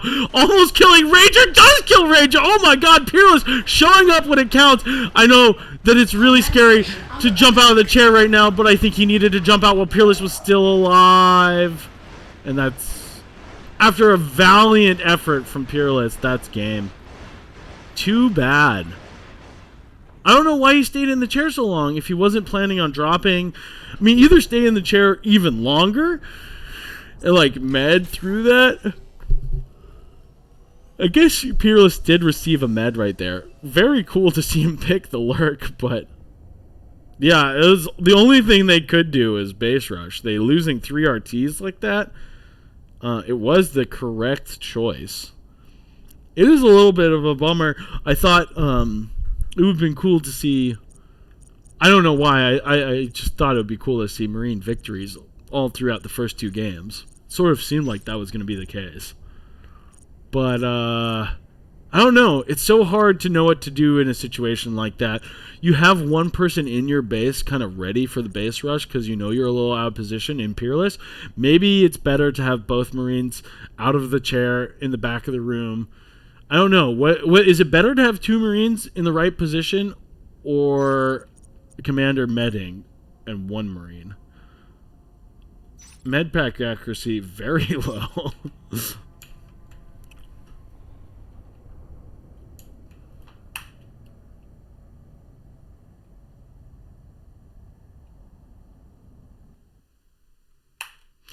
Next map is Nexus. I sort of had a feeling like Ranger would pick around on Nexus. I think he feels pretty comfortable on it. It's something we play pretty frequently in gathers. I actually really like Nexus. I think might be for me Zombie Tram Nexus in terms of my preferences for maps. And then Veil after that. I really like Nexus. It's very weird. It may be the least standard map we have in the way it's laid out. Maybe it doesn't play as differently as all that, but the way it's laid out is very atypical with these kind of the shortest distance between positions. I mean, like, yeah, to get from Marine Start all the way to Silo is longer than Marine Start to Extraction, I think. Or it's very similar. Yeah, interesting layout for a map. The longest run distance in any competitive map probably is Relay to Silo. And that just creates an interesting kind of squished vertical map. And there are a few rooms in the map itself that have some verticality. Yeah. long stairway here. This kind of weird platform thing over here.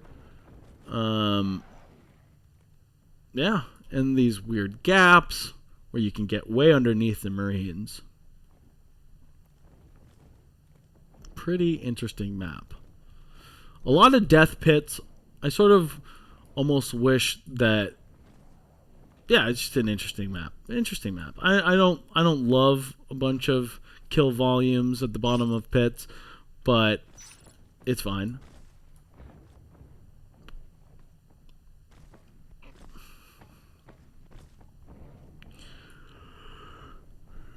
Okay, so we're on match point with Gorges Gone Wild with 3 wins and FaZe with Shades with 1. This is potentially the last match of the day, so if you have any people who want to watch, there's a few less players, the few less viewers than we had yesterday, which surprised me a little bit. People probably just had stuff to do. Sunday morning, it's time to go to church, boys. But we at the Church of NS2, you feel me? And it doesn't matter. 30, 40 people in the chat, that's enough for us. We're still having a good time. We're still broadcasting all the people who care and love this game. I would love to see, like we had the first, when we switched to this open, I think it was open number 7, when we switched to this format instead of a season, we had 8 teams for the first open, or the first of the new series of opens. 8 teams, and we had like something like 70 viewers in chat. But it was the end of the pandemic and the beginning of this new format of competition, so it was just the right time to have a big tournament.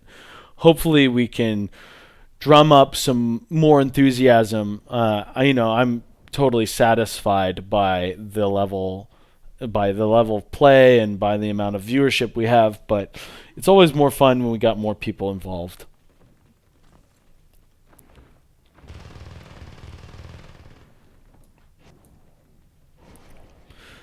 Match point for Gorges Gone Wild. Will FaZe with Shades be able to clutch one more Marine round before the game is over?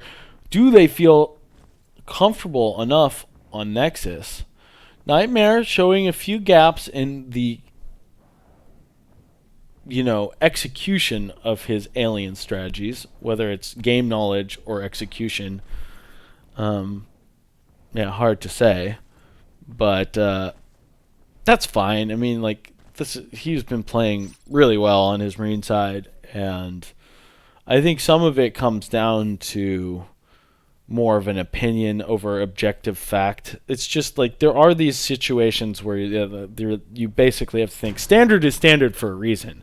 If you're thinking about doing something atypical, you better have a plot behind it to enforce this new movement, because the typical standard thing is usually the safest. So if you're going to have people go do like the tunnel and bay wing, you have to rotate people there in anticipation that is going to be a thing that you're going to have to defend against. It just like didn't end up in that one round on Zombie to play out the way that he wanted to, with a second RT and a quick expansion in waste recycling.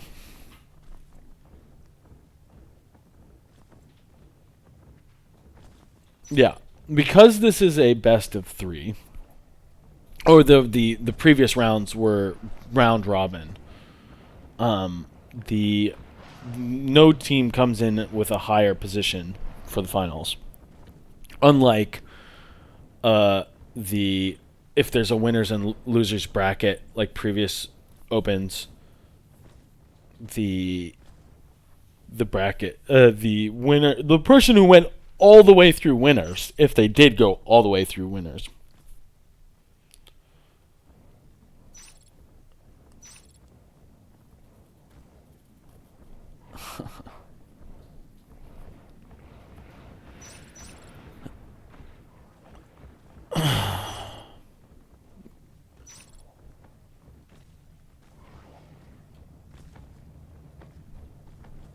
okay, looks like they're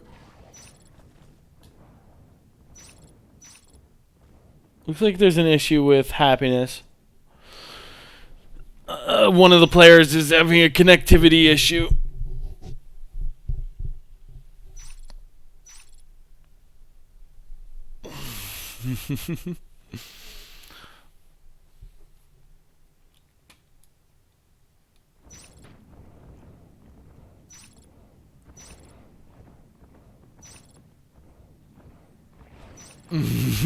We could have a Tom Brady entering the mound. I might take a second just to run to the bathroom. I'm sorry, guys, if you have a couple seconds without hanging out with me. But definitely, I'll be reading chat as we wait for this game to start. Just a few more moments, I'm sure, as we get a Merc for Happiness, otherwise known as Dream. I'll be right back. I'm just going to use the bathroom very quickly, and then we will all read chat and we'll hang out and. Yeah. Game number... The match point for Gorges Gone Wild. Game number 5 in this best of 7.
And I'm back. Looks like Dream's in the game. Maybe he won't have to be replaced. So that will give us a level of consistency throughout the rest of this tournament.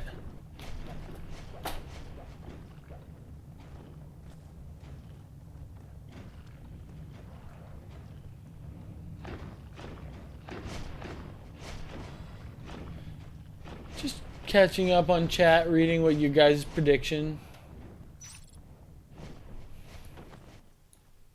for the round. A couple of people thinking that Gorges Gone Wild will win this round.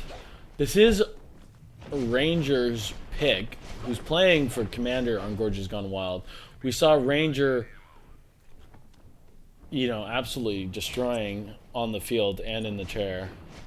That last round, obviously not too emblematic, but the previous round, where he was a Marine, top of the scoreboard and playing Commander, pretty crazy. Pretty crazy.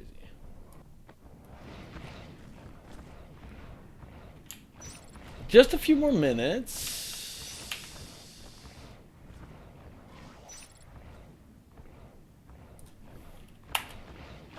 Huh. Maybe Dream is just... It shows him in the server, but he's still crashed? I don't know.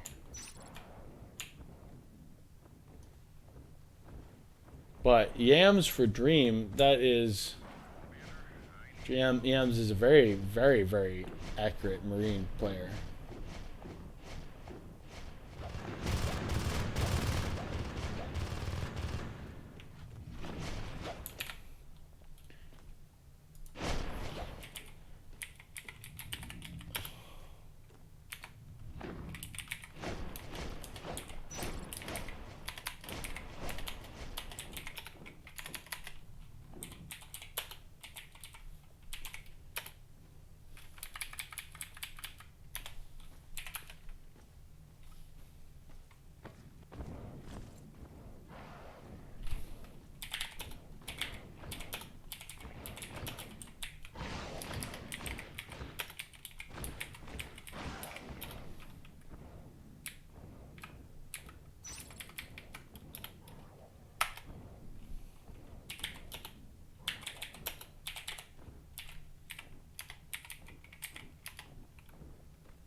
Alright, everybody in the server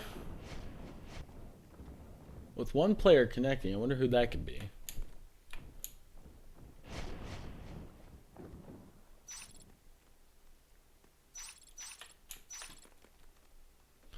Alright, looks like Dream, otherwise known as Happiness, is going to be good.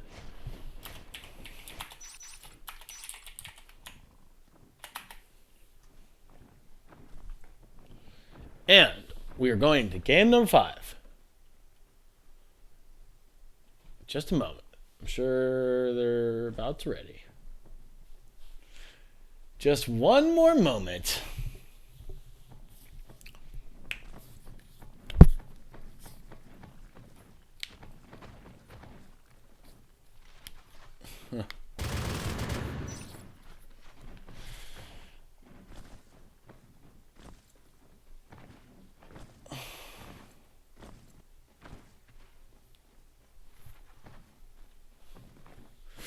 I'm just catching up with chat, noticing that, yeah, seeing some names I'm familiar with, seeing some people I'd love to hang out with in chat. I don't know who this peanut guy is.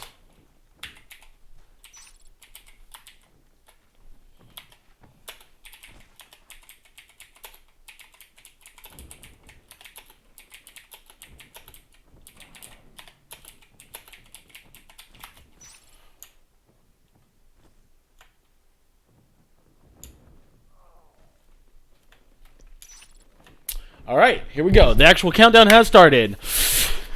Juice back up, boys and girls. Wake the hell up. It's Sunday, and we're playing some NS2. This is potentially the last game of the day.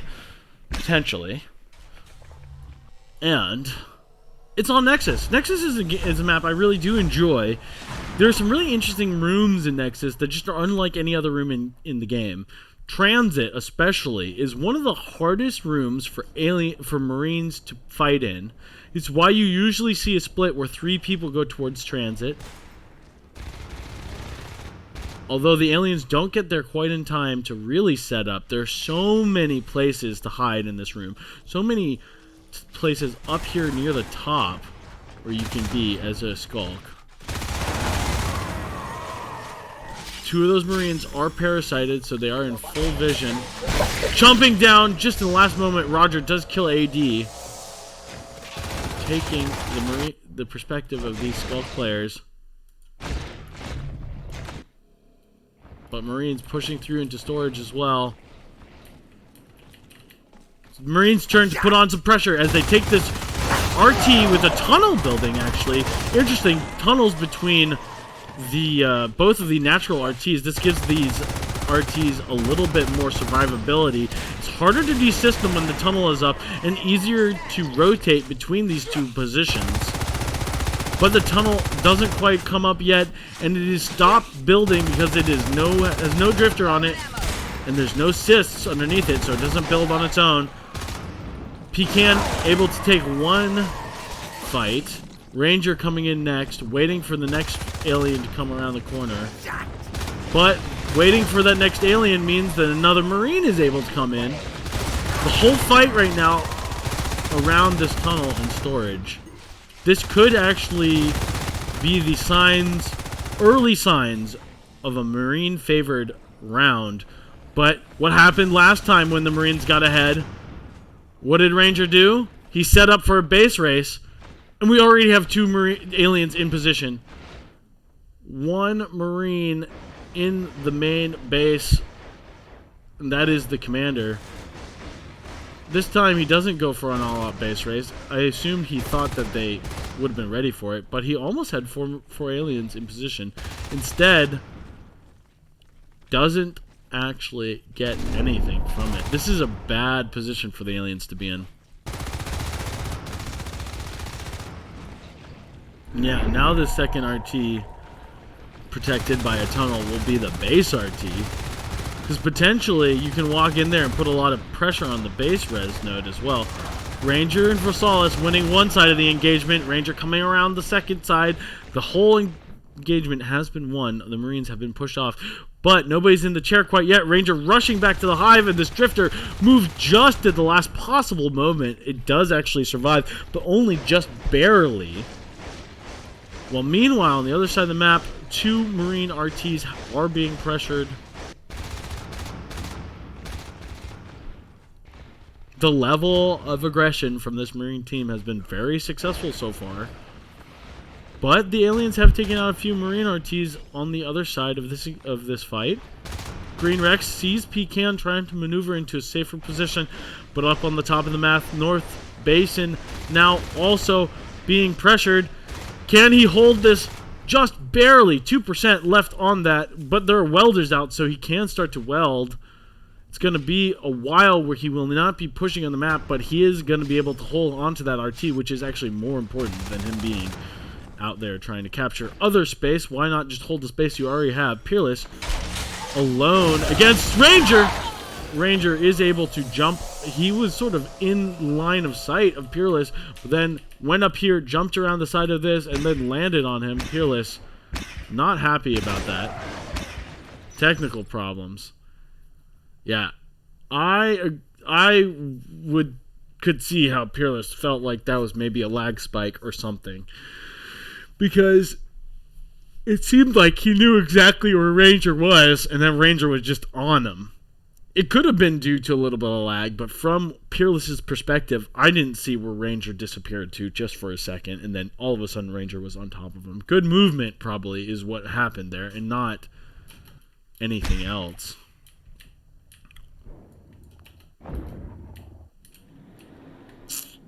Yeah, I'm not entirely sure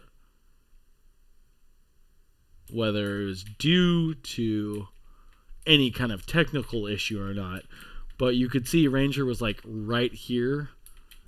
Okay, where is the node? So Ranger was like right here, then Peerless was on the node, and then he just jumped down around the side, and I think he used air movement to kind of go and land right at Peerless's feet. But from Peerless's perspective, he's like, I know where this skulk is. I'm just going to sit here and build this. And then all of a sudden, a Ranger is chewing on his ankles. I can definitely see how Peerless felt like maybe that was a technical issue. But who knows? Maybe it was. I don't know. I don't really know. Maybe it was a technical issue. Who knows? But Marines on 3 RTs, the aliens 2. Let's quickly look at the RTs killed. So we do have 2 RTs killed to only 1 alien RT killed. But the aliens are stuck on 2 res nodes right now, while the Marines are on 3.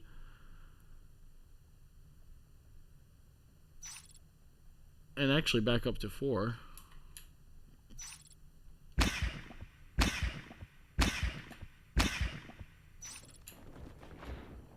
Game is resumed.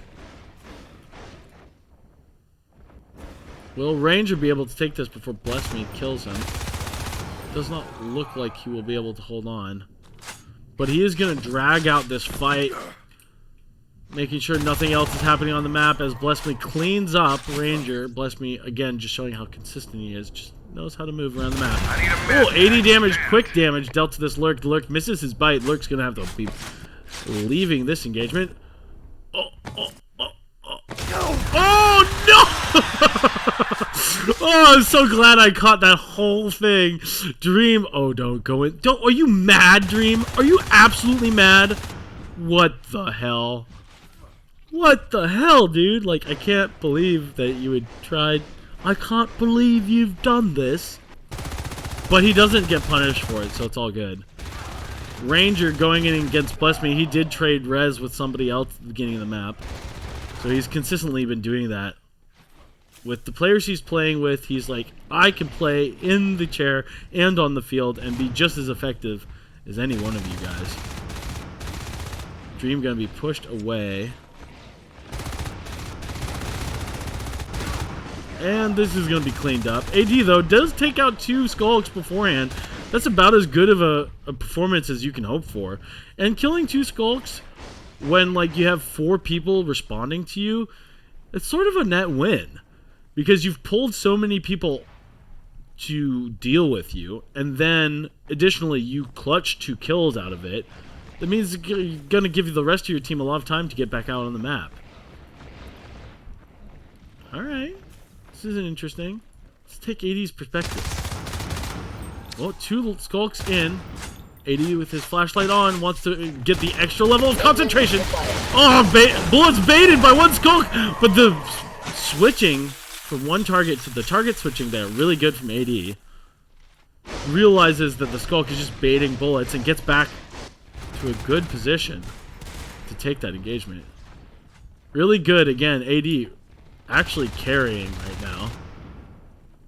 12 kills already for AD. That's crazy.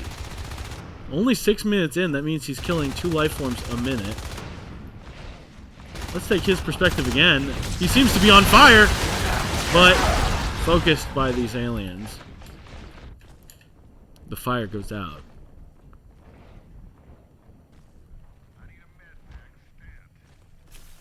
Ooh, man, Meth can walk this sys chain all the way up to storage. Put a ton of pressure by just desysting it. But gets quickly taken care of and only kills 1 sys. It's very easy to re-establish that sys chain. And this hive and silo has been dropped. No gorge to build it, so it's going to take a while to finish building. I wonder if anybody in chat knows the actual time that it takes to build a hive with only a drifter. I'd be interested to know. Weapons 2 started as soon as Weapons 1 is complete. Armor 2 already finished. A little bit of a grindar. Ooh, but Meth gonna take a shell in the base. That's pretty huge. Meth blasts that shell. Ranger going very low, sticking in that fight though, because he believes that Meth won't be able to clutch those last couple of pistol shots, and is correct in this occasion. The hive has been scouted by the commander. He does ping it. He knows everything that's going on in this room now. The level of completion of that hive not being that far along.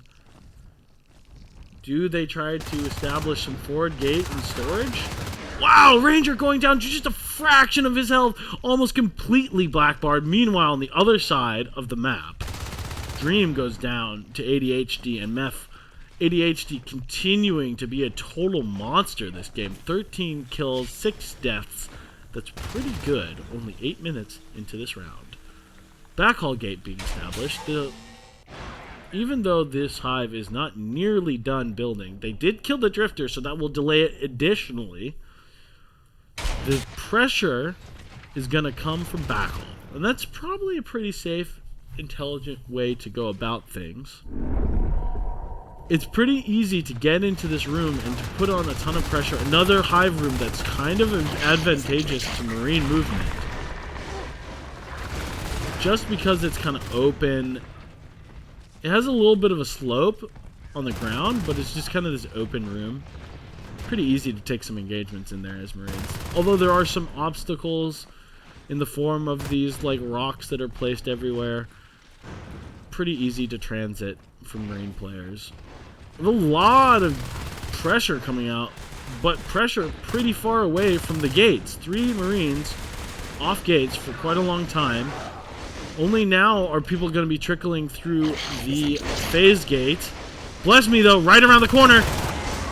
Able just barely to save this gate. Bless me. Oh, my God. If it weren't for you, my friend, that gate would be dead. Silo is finished, but just as the tunnel is destroyed.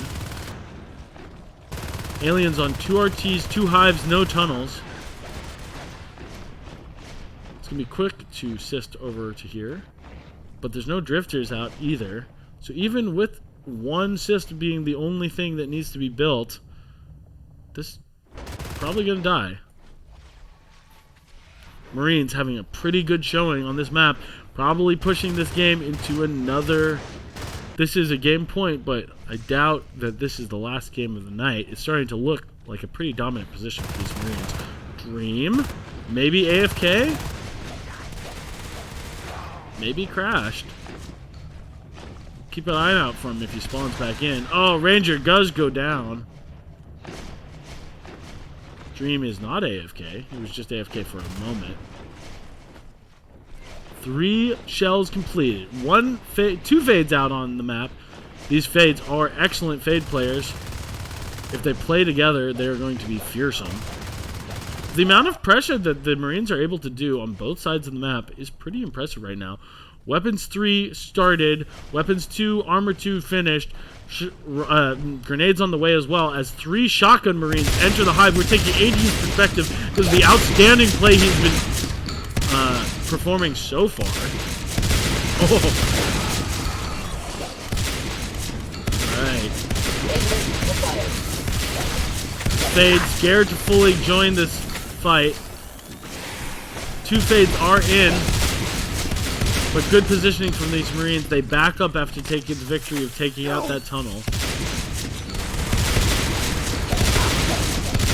Some economic pressure coming on outside this fight, but this fight is continuing. ADHD kills Ranger Mephiles, got killed by Ranger just previous to that, just prior to that. 3 Marines still in, 3 shotguns still up, 2 fades hiding in the rafters, trying to wait for the perfect moment to jump into this fight. 1 or 2 skulks maybe is all they need to make this fight go a little bit longer, but Enclave is being hit. Meth going back to that gate, trying to protect it. No big changes in this fight. AD finally gets taken out. 1 fade does go down just in the last moment. Only 1 more Marine to be cleared, but it doesn't really matter. He's able to cycle those guns. That fade did die, so the big switch in that fight, now only 1 fade left. If they don't clear these Marines quickly, they're going to get all the backup they need, and 2 more Marines coming around the corner. And Meph was able to hold the gate. This is looking rather Marine-sided. Another fade goes down. Nothing left to keep these these Marines from walking into the hive. 1 Marine does get picked, and that's GG, unfortunately. For the alien side. As this game does get continued. So it's now 2-3 in this best of 7. Let's quickly look at the statistics of the map.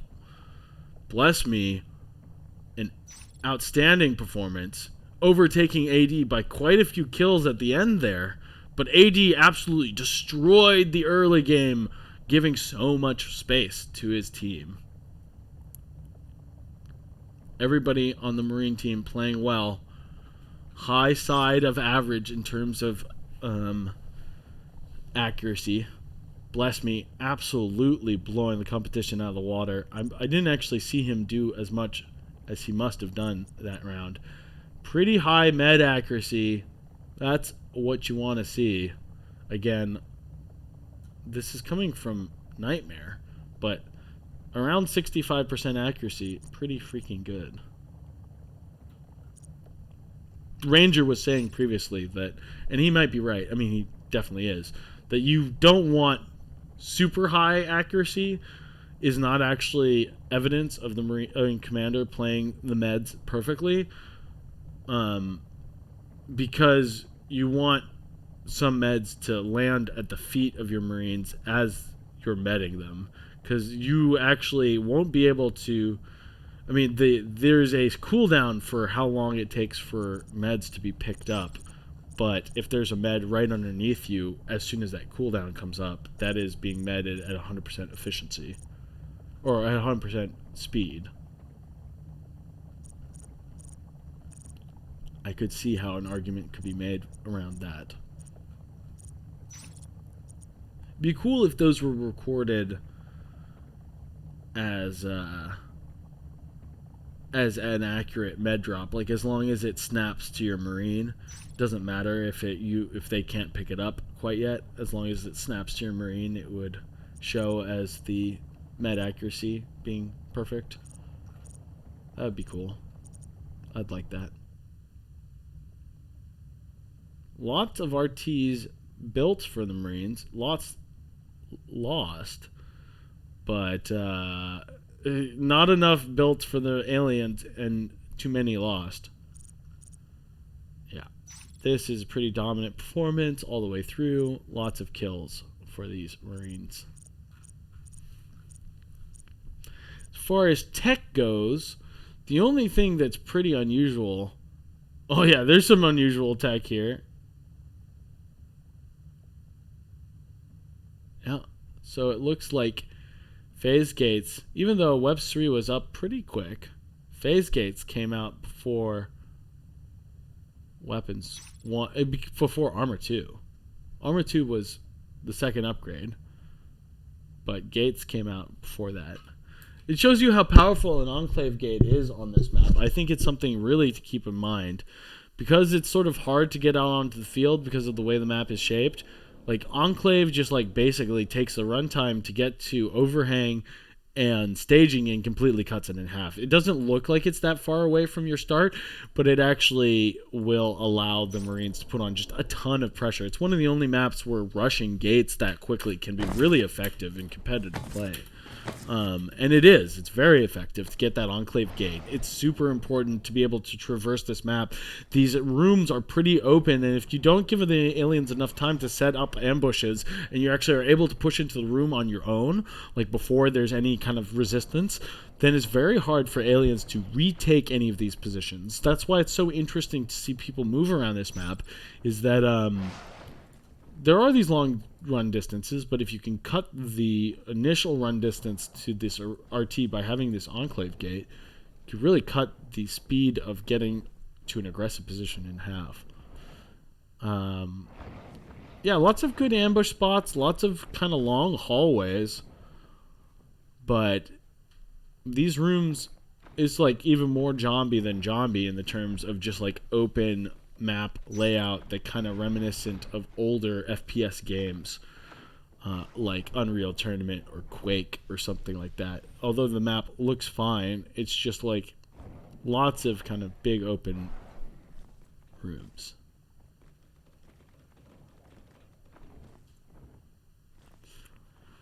Lots of little vents to get stuck in to. Lots of things to think about as a Marine. But as long as the Marine is actually in the room already, very hard to dislodge him, that pest.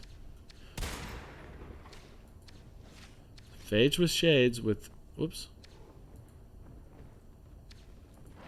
Gorges gone wild to 3. Phase with shades with 2 victories. As we go into game number 6 of this best of 7. Will this tournament go the distance?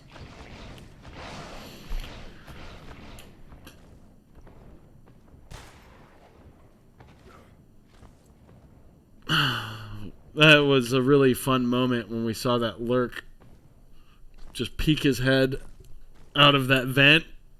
And what was it? I think that was that Bless Me? I think it was. Just ready for it.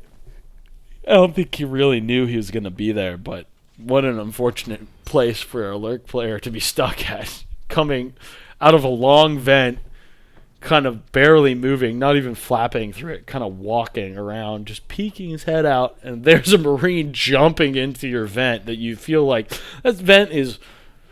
It is relatively easy to do the jumps in order to get up there, but you do have to kind of bounce around quite a bit. Pookie coming in to replace Dream.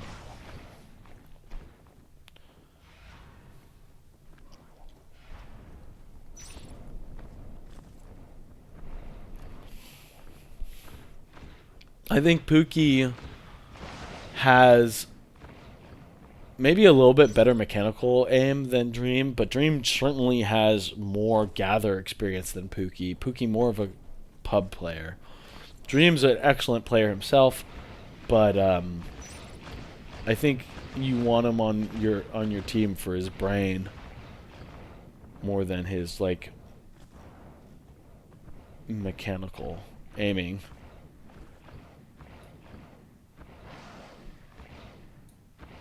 And Pookie is actually sort of the opposite. Doesn't play a ton of gathers. Doesn't really know where he needs to be all the time. But very strong aim on Marines. Very strong.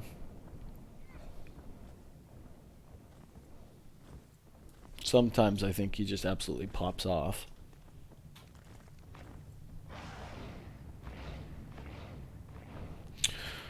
All right, we're almost there. Whoops, didn't mean to change my overlay quite yet. I'll just keep it on here. As Pookie is joining up, just give us a moment. I saw him jump on to NS2 earlier. Maybe he needs the code for the server.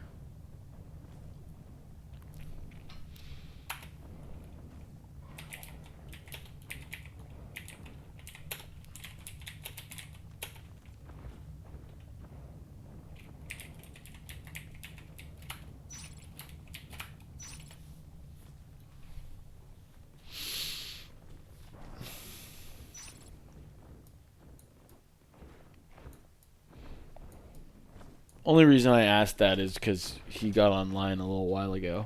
I'm surprised he's not in the server already. Or connecting, at least. Just trying to help things move along. Alright, we're having a number of people joining us for this game point to Gorges still. But Phase with Shades threatening to go the distance. Let's see if they're going to be able to perform a little bit better in their Marine round. I don't think typically Ranger goes for quite so quick gates on this map, although I've heard him say how important the Enclave gate is. I think he typically goes for upgrades in sort of a normal gate timing. We'll see if he does that after that early gate being so effective against him.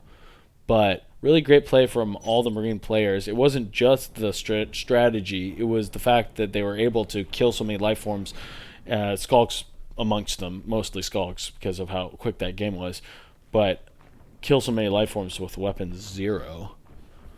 They were on weapons 0 for quite some time. If you look at the graphs from last round, Weapons 1 only completed at 7 minutes and 30 seconds thereabouts.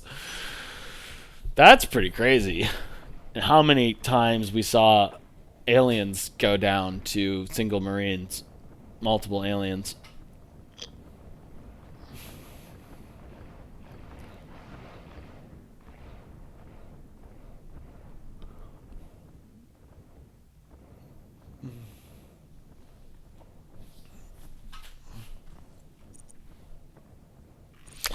All right. One connecting. Here he comes. Our boy Pookie. Give him just a moment, guys. Game is about to start. As far as entertainment value, I'm sorry I'm not like doing a little dance or something for you guys. We're almost there. I promise.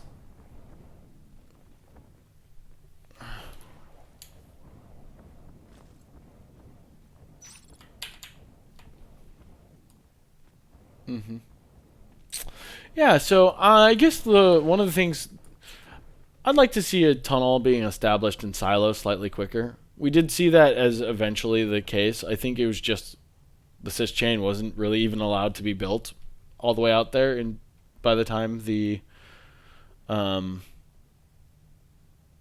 tunnel was ready to be dropped, there were already Marines threatening staging, so they weren't able to drop it quick enough. But I think that can make your life a lot easier as alien players, is just to hold one more RT in Silo, because overhang and staging both are pretty easy to push for the Marines. It's much harder to get all the way up into Silo, and if you can go quickly into Silo through that tunnel, you can come and hit staging from two sides. It makes staging a little easier to hold. You get another RT that's much safer, and you can even let overhang go down a couple of times. Whereas if overhang is your third RT and it's your only RT other than staging, you have to hold both staging and overhang, and that actually becomes very difficult in the mid game when Marines are able to put on a lot of pressure.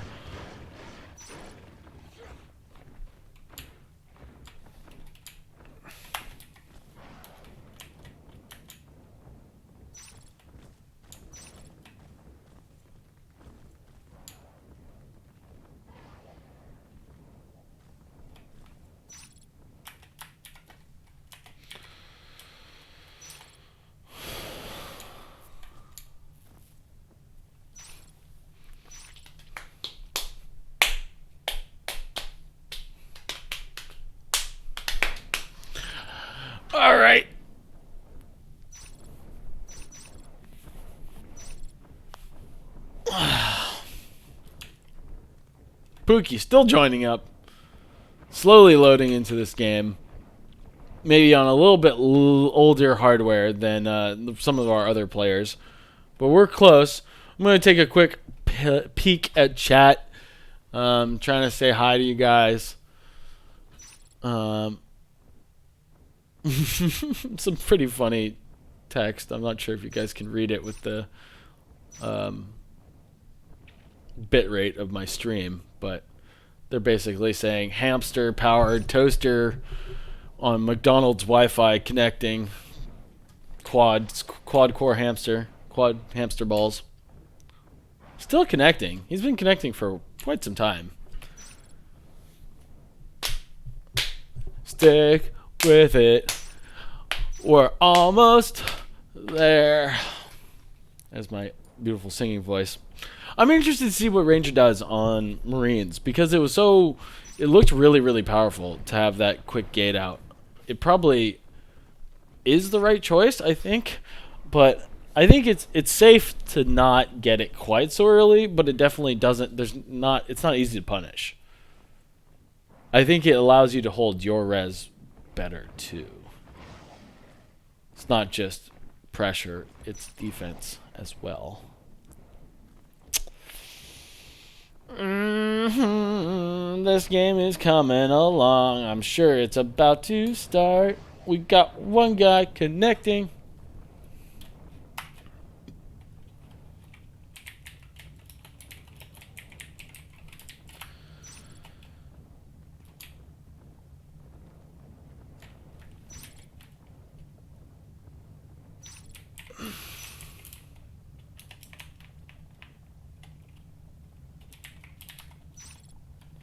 Yeah, back in the early days of unoptimized NS2, back when it was beta, I remember whenever the game would have to, it would the first time you loaded up a map, it would have to cache it.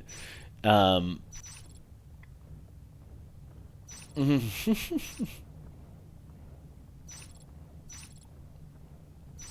it would be like this, trying to just join a server and be like, okay, I guess first time there's an update out, every time I play a new map for the first like 3 times I join servers, it's just gonna take like 4 minutes.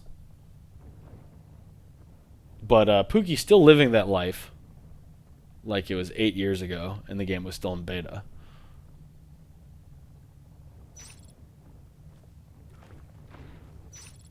Yeah, spam sunglasses to save fades with shades. What would you spam for Gorges Gone Wild? Is there like a hot tub stream emoji? Are there any risque emojis? I don't think there are. Otherwise you would see them more often.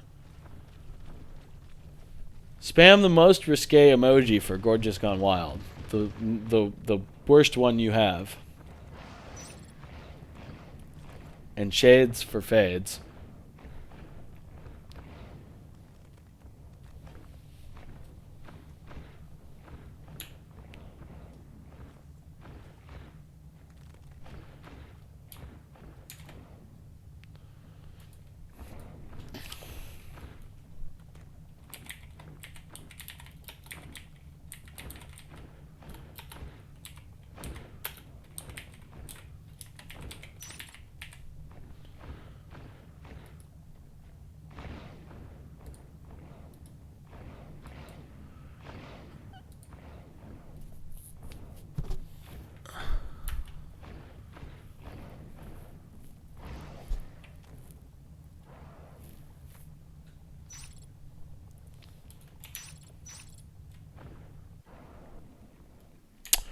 Hey, is Pookie in? Oh no. And they swapped maps? But why? Oh no, I hope it didn't screw up his connection. If he was pre-caching.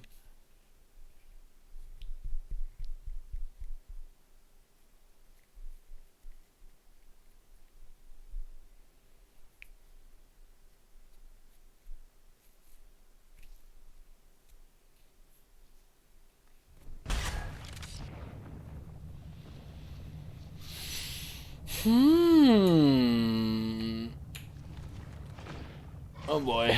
I hope that like speeds things up and doesn't screw things up. We just reloaded the map.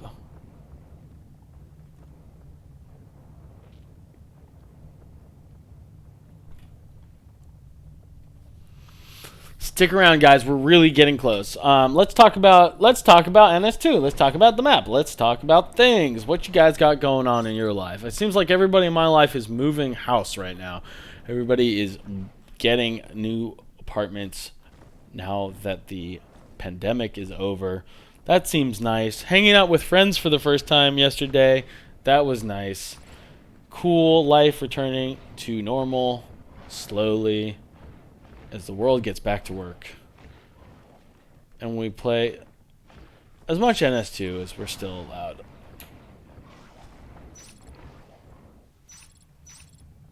Dream is back in. Looks like Pookie might be on the chopping block.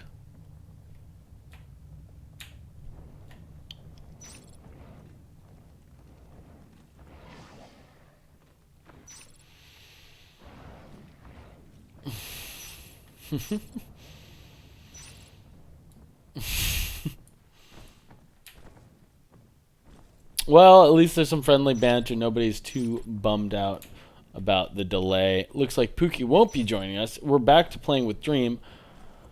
The man, the myth, the legend.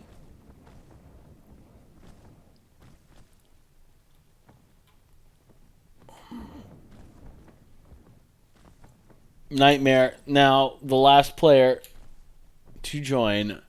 Game will be starting in just a second. Hell yeah, everybody. We're going to play some NS2. Oh, yeah. Ready from Gorges Gone Wild. Only waiting now on the ready from Phase with Shades until we get to this game match point for Gorges Gone Wild. 3-2 in our best of 7. Will they be able to take it to a Game 7? Phase with Shades. Still competitive, but on this map, it is very difficult to hold your resources as the alien team. Will they be able to do it? We're moments away from seeing the beginning of this game. The start of this game will be incredibly important on whether or not they can win. Quick Hive drops in relay. The tunnel comes next. A Gorge is going to be involved in relay. Only one ADHD trying to get a pick in. Oh my god, it's like they read the play in a book. The entire Marine team, 5 on the field, all pushing one side. That tunnel not quite up yet as Marines round the corner. Let's take Green Rex's perspective. He does take the first, and that first one was Ranger, a big kill. Green Rex taking another. 2 Marines did die, but every alien is wiped off the map. This Hive taking a tremendous amount of pressure. It is going to die before they're able to reinforce. It's like they knew. And they might have actually known. You are able to check the Hive position. But it looked like they sent 5 people immediately. Maybe they dropped that Hive just a little bit too fast, and the commander was able to check it before leaving the chair. Maybe delaying that just a little bit longer would have confused Ranger. I think he was ready to check for that. This is going to be a hard game to recover from. No second RT established. Hive already lost. Tunnel also lost. Gorge was lost, so no Gorge to play around either. Marines in a dominant position in this beginning of this game. They're going to have to be wary of, and that's what Roger is really doing here. They're like, yeah, the only way we're really going to lose this at this point. Oh, AD just straight lines Pookie's Toaster. I don't know who's switched their name to. I think this Ranger.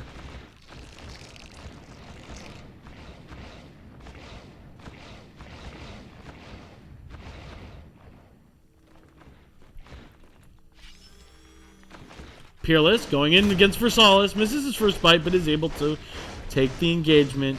Gonna destroy this RT even before it's built. That's res thrown down the drain. Oh, not quite. Backs up, though. Peerless trying to bait this Marine into building. Doesn't quite win the engagement that time, but, you know, a decent attempt. Oh, wow. Roger absolutely... I thought AD had him, but he got AD instead. Wow. That's a pretty fast way of getting through that vent. That worked. Okay, going again for relay. This tunnel in extraction is to extraction is actually up now. Relay gonna take some pressure, but Pookie it gets wiped out, or Pecan gets wiped out by ADHD. The Crag is gonna go up.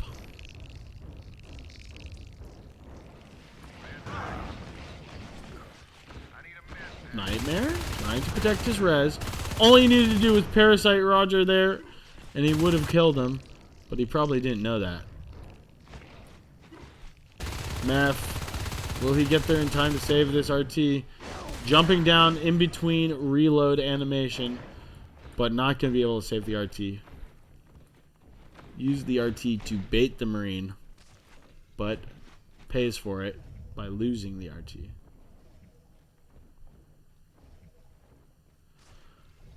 Aliens establishing their third res node in just a moment.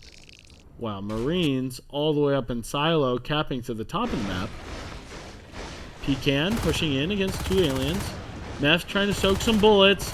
Bless me, already too low. Meth gets pinched by P-Stash. No more aggression from these alien team. The Crag is up, but it's only just starting to heal the tunnel now. Tunnel still only at about 70% HP, but the Marine goes for the assist and Crag first, giving the tunnel just a little bit more time. Meth comes out just as the Marine was reloading. P-Stash only with 1 HP, gonna get killed as soon as he rounds the corner. 6 RTs up for this Marine team. Count them, 6 RTs. Versus 3 for the aliens. The Crag does go down, but aliens flooding through. Peerless, or Bless Me rather, goes pretty low. Marines are cleaned up yet again, and this is a safer situation than the last round where the alien RTs were constantly being hit. But the Marines have outcapped by quite a significant margin this time. Green Rex now alert out on the field. Even though that hive went down early and the alien tech is slow, no upgrades, and not for a long time are they going to have any. Oh, bless me. Oh my god. Can he possibly get out? Pecan says, no, thank you, my friend. Green Rex, all up to you, buddy. This mid game has to be dominated by a single lurk player. Will he be able to do it? Good spike damage as he approaches this Marine, soaking bullets for the Skulk to get in the room and then backs off. Another... So Meth does... Oh, that's funny. Kills 2 Skulks and then jumps to his death. Trying to jump back from that Skulk. Doesn't realize there's a kill volume pit behind him. Nice. Bless me taking his 1v1s against Toaster. Roger cutting the cis chain all the way into relay. Even though they do have a tunnel here, it does not cover the cis on the res node. So the cis chain is vitally important to keep up. Weapons 3 started. Shotguns just finished. Gates started. Weapons, armor 2. You can see the difference in strategy from this Marine team. Ignoring Gates. Allowing the aliens to hold their res for longer. The pressure isn't quite so severe, but the Marine upgrades might be insurmountable at this point. No fades out yet, and weapons 3 shotguns coming up. Fades still quite a few res away. ADHD only at 29 res at the moment. It's 35 to fade. And the Marine Tech is soaring this round. Absolutely soaring as they go down briefly to 5 RTs. Finally having some of their RTs being pressured. They could get back up to 6. It looks like they'll drop down to 4 in just a moment, but not impossible for them to go all the way up to 6 or 7 even. This is going to get cleared. Indeed it does. But Marines on the other side of the map, killing this tunnel. Taking the aliens completely off the map. That's pretty hard. Drifter and a RT dropped in overhang. But it's not going to be enough. Oh my god, Meth goes down. I didn't mean to groan there. But it's starting to look pretty grim. This may be the last round in today's tournament. Gorges gone wild with 3. Almost on 4. FaZe with Shades with 2. Will they be able to come back and have some miracle play? There's no obs. Oh, well, there is an obs up now. But it was pretty late. Only gates being established now. Where is the obs placement? Oh, nice. It's all the way over here. Cool.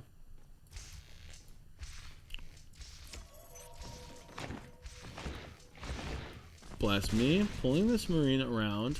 Playing a little ring around the Rosie. Trying to delay his movement. The rest of the aliens focusing on these 2 Marines. Trying to push into overhang. You can see how difficult it is to move into these rooms once Marines take them. They're just so open. Lots of great hallways and hidey spots, but once they take the space, you sort of have to, from around here into overhang, you sort of have to dive in on the Marines. It's a base rush. It's a base rush. It's a BASSASS base rush. Oh. Oh. Roger. Nope.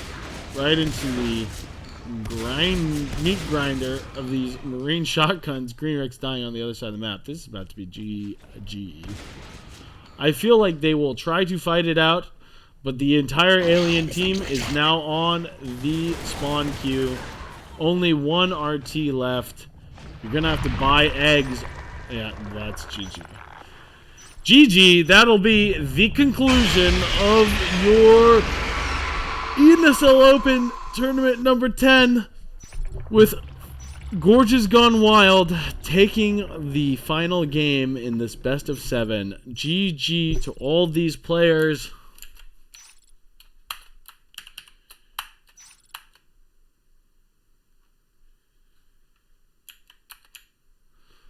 And that'll be it for today.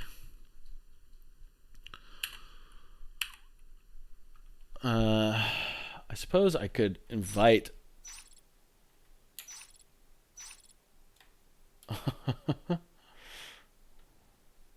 okay, so that's who was playing under Pookie's Toaster. I suppose I could invite Ranger for an interview. That's typical for these post games. Let's see if there's a desire for that for Ranger.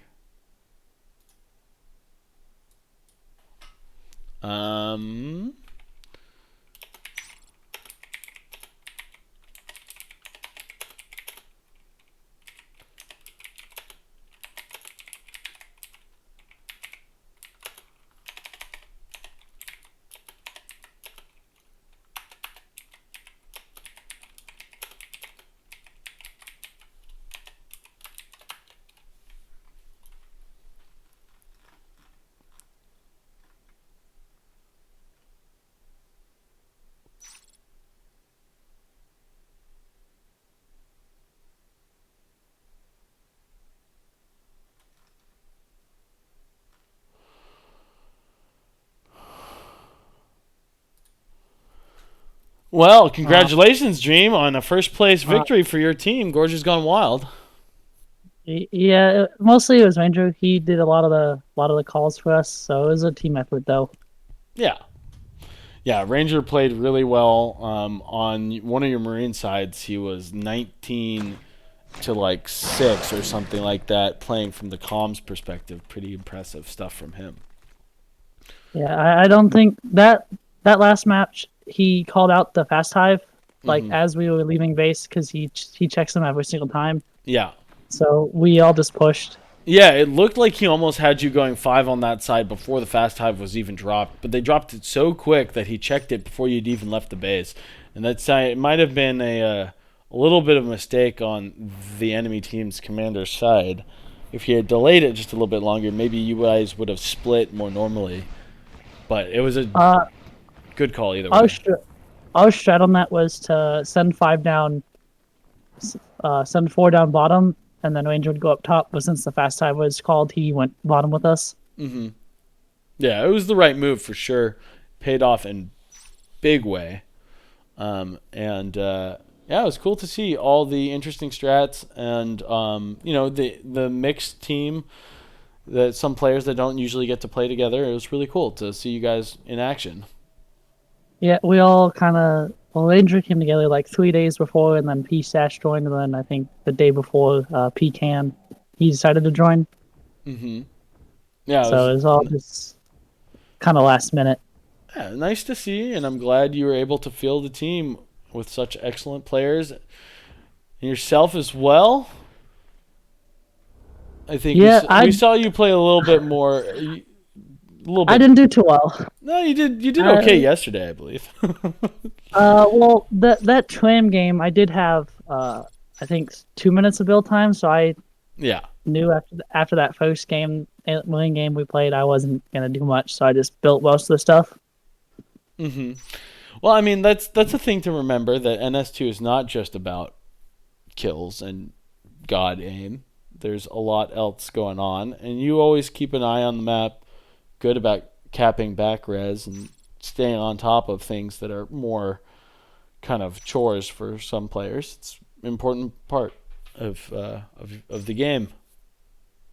Yeah, and just like that last one, when they pushed main, Pecan was gonna loop around to silo, so that way. Well, he said he's gonna kill eggs, but I think he would have noticed if the loke got out, he would have went to silo to trap that loke that was low.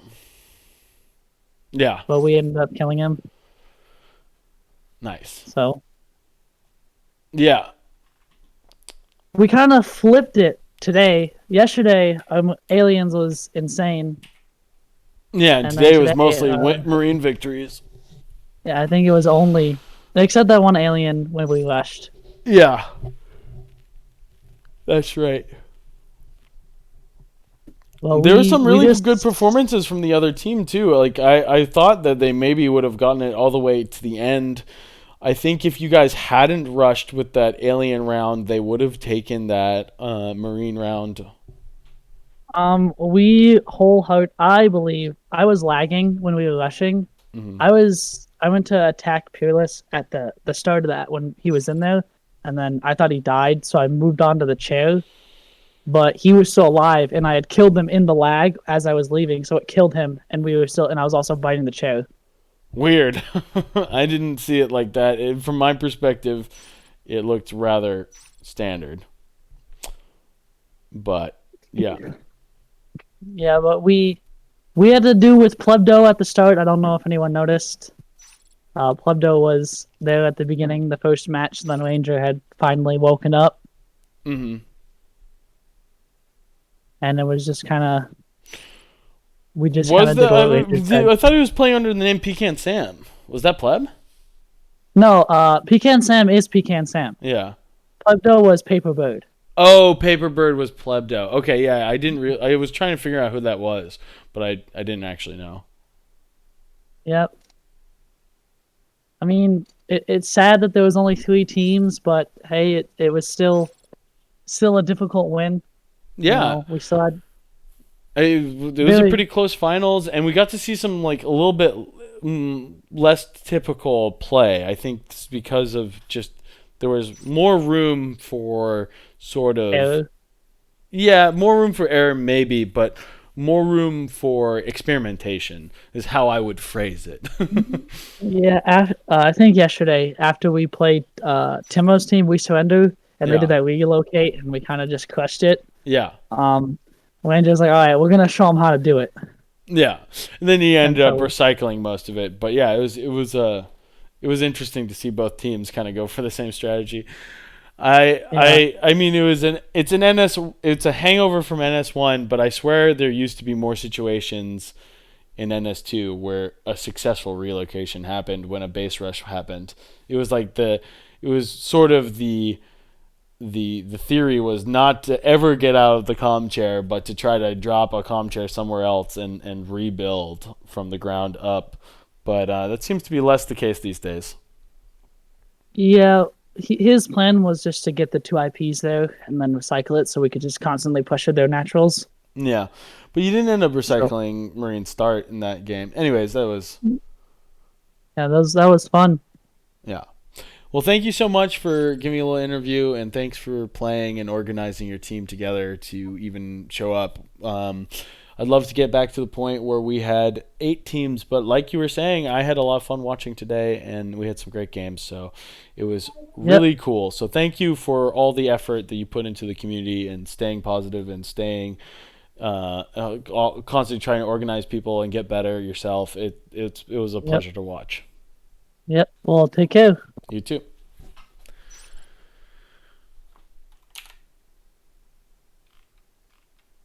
All right, everybody. That'll be it for today. The next open will be a month from now. That's our current schedule. My pleasure as always to cast. It's, I get to donate a weekend to a game I love and supporting it. I am not the best player of the game, but I really like to give back to the community in the way that I can, which at the moment is casting for you guys. So thank you so much. I hope you enjoyed yourselves. I'm going to be out for today. GG's, everybody. This time there was only 3 teams. It doesn't take much to put a team together. Only 5 of your friends stick them together on a team, and there's like an 80% chance you'll get a badge right now. Hopefully this inspires people to actually make their own teams and show up for next time. There was a little bit of external stuff that happened behind the scenes yesterday. I talked about it a little bit, but I won't go into it, that made it so there were only 3 teams. But we had 8 teams only 3 opens ago. And it's time to let's get a big open again. I would love that. But thank you so much for joining. We had about 53 people at the max for our viewership numbers. And please come back and check the VODs if you want to see some excellent NS2. GG's and good night. Or good afternoon, wherever you are.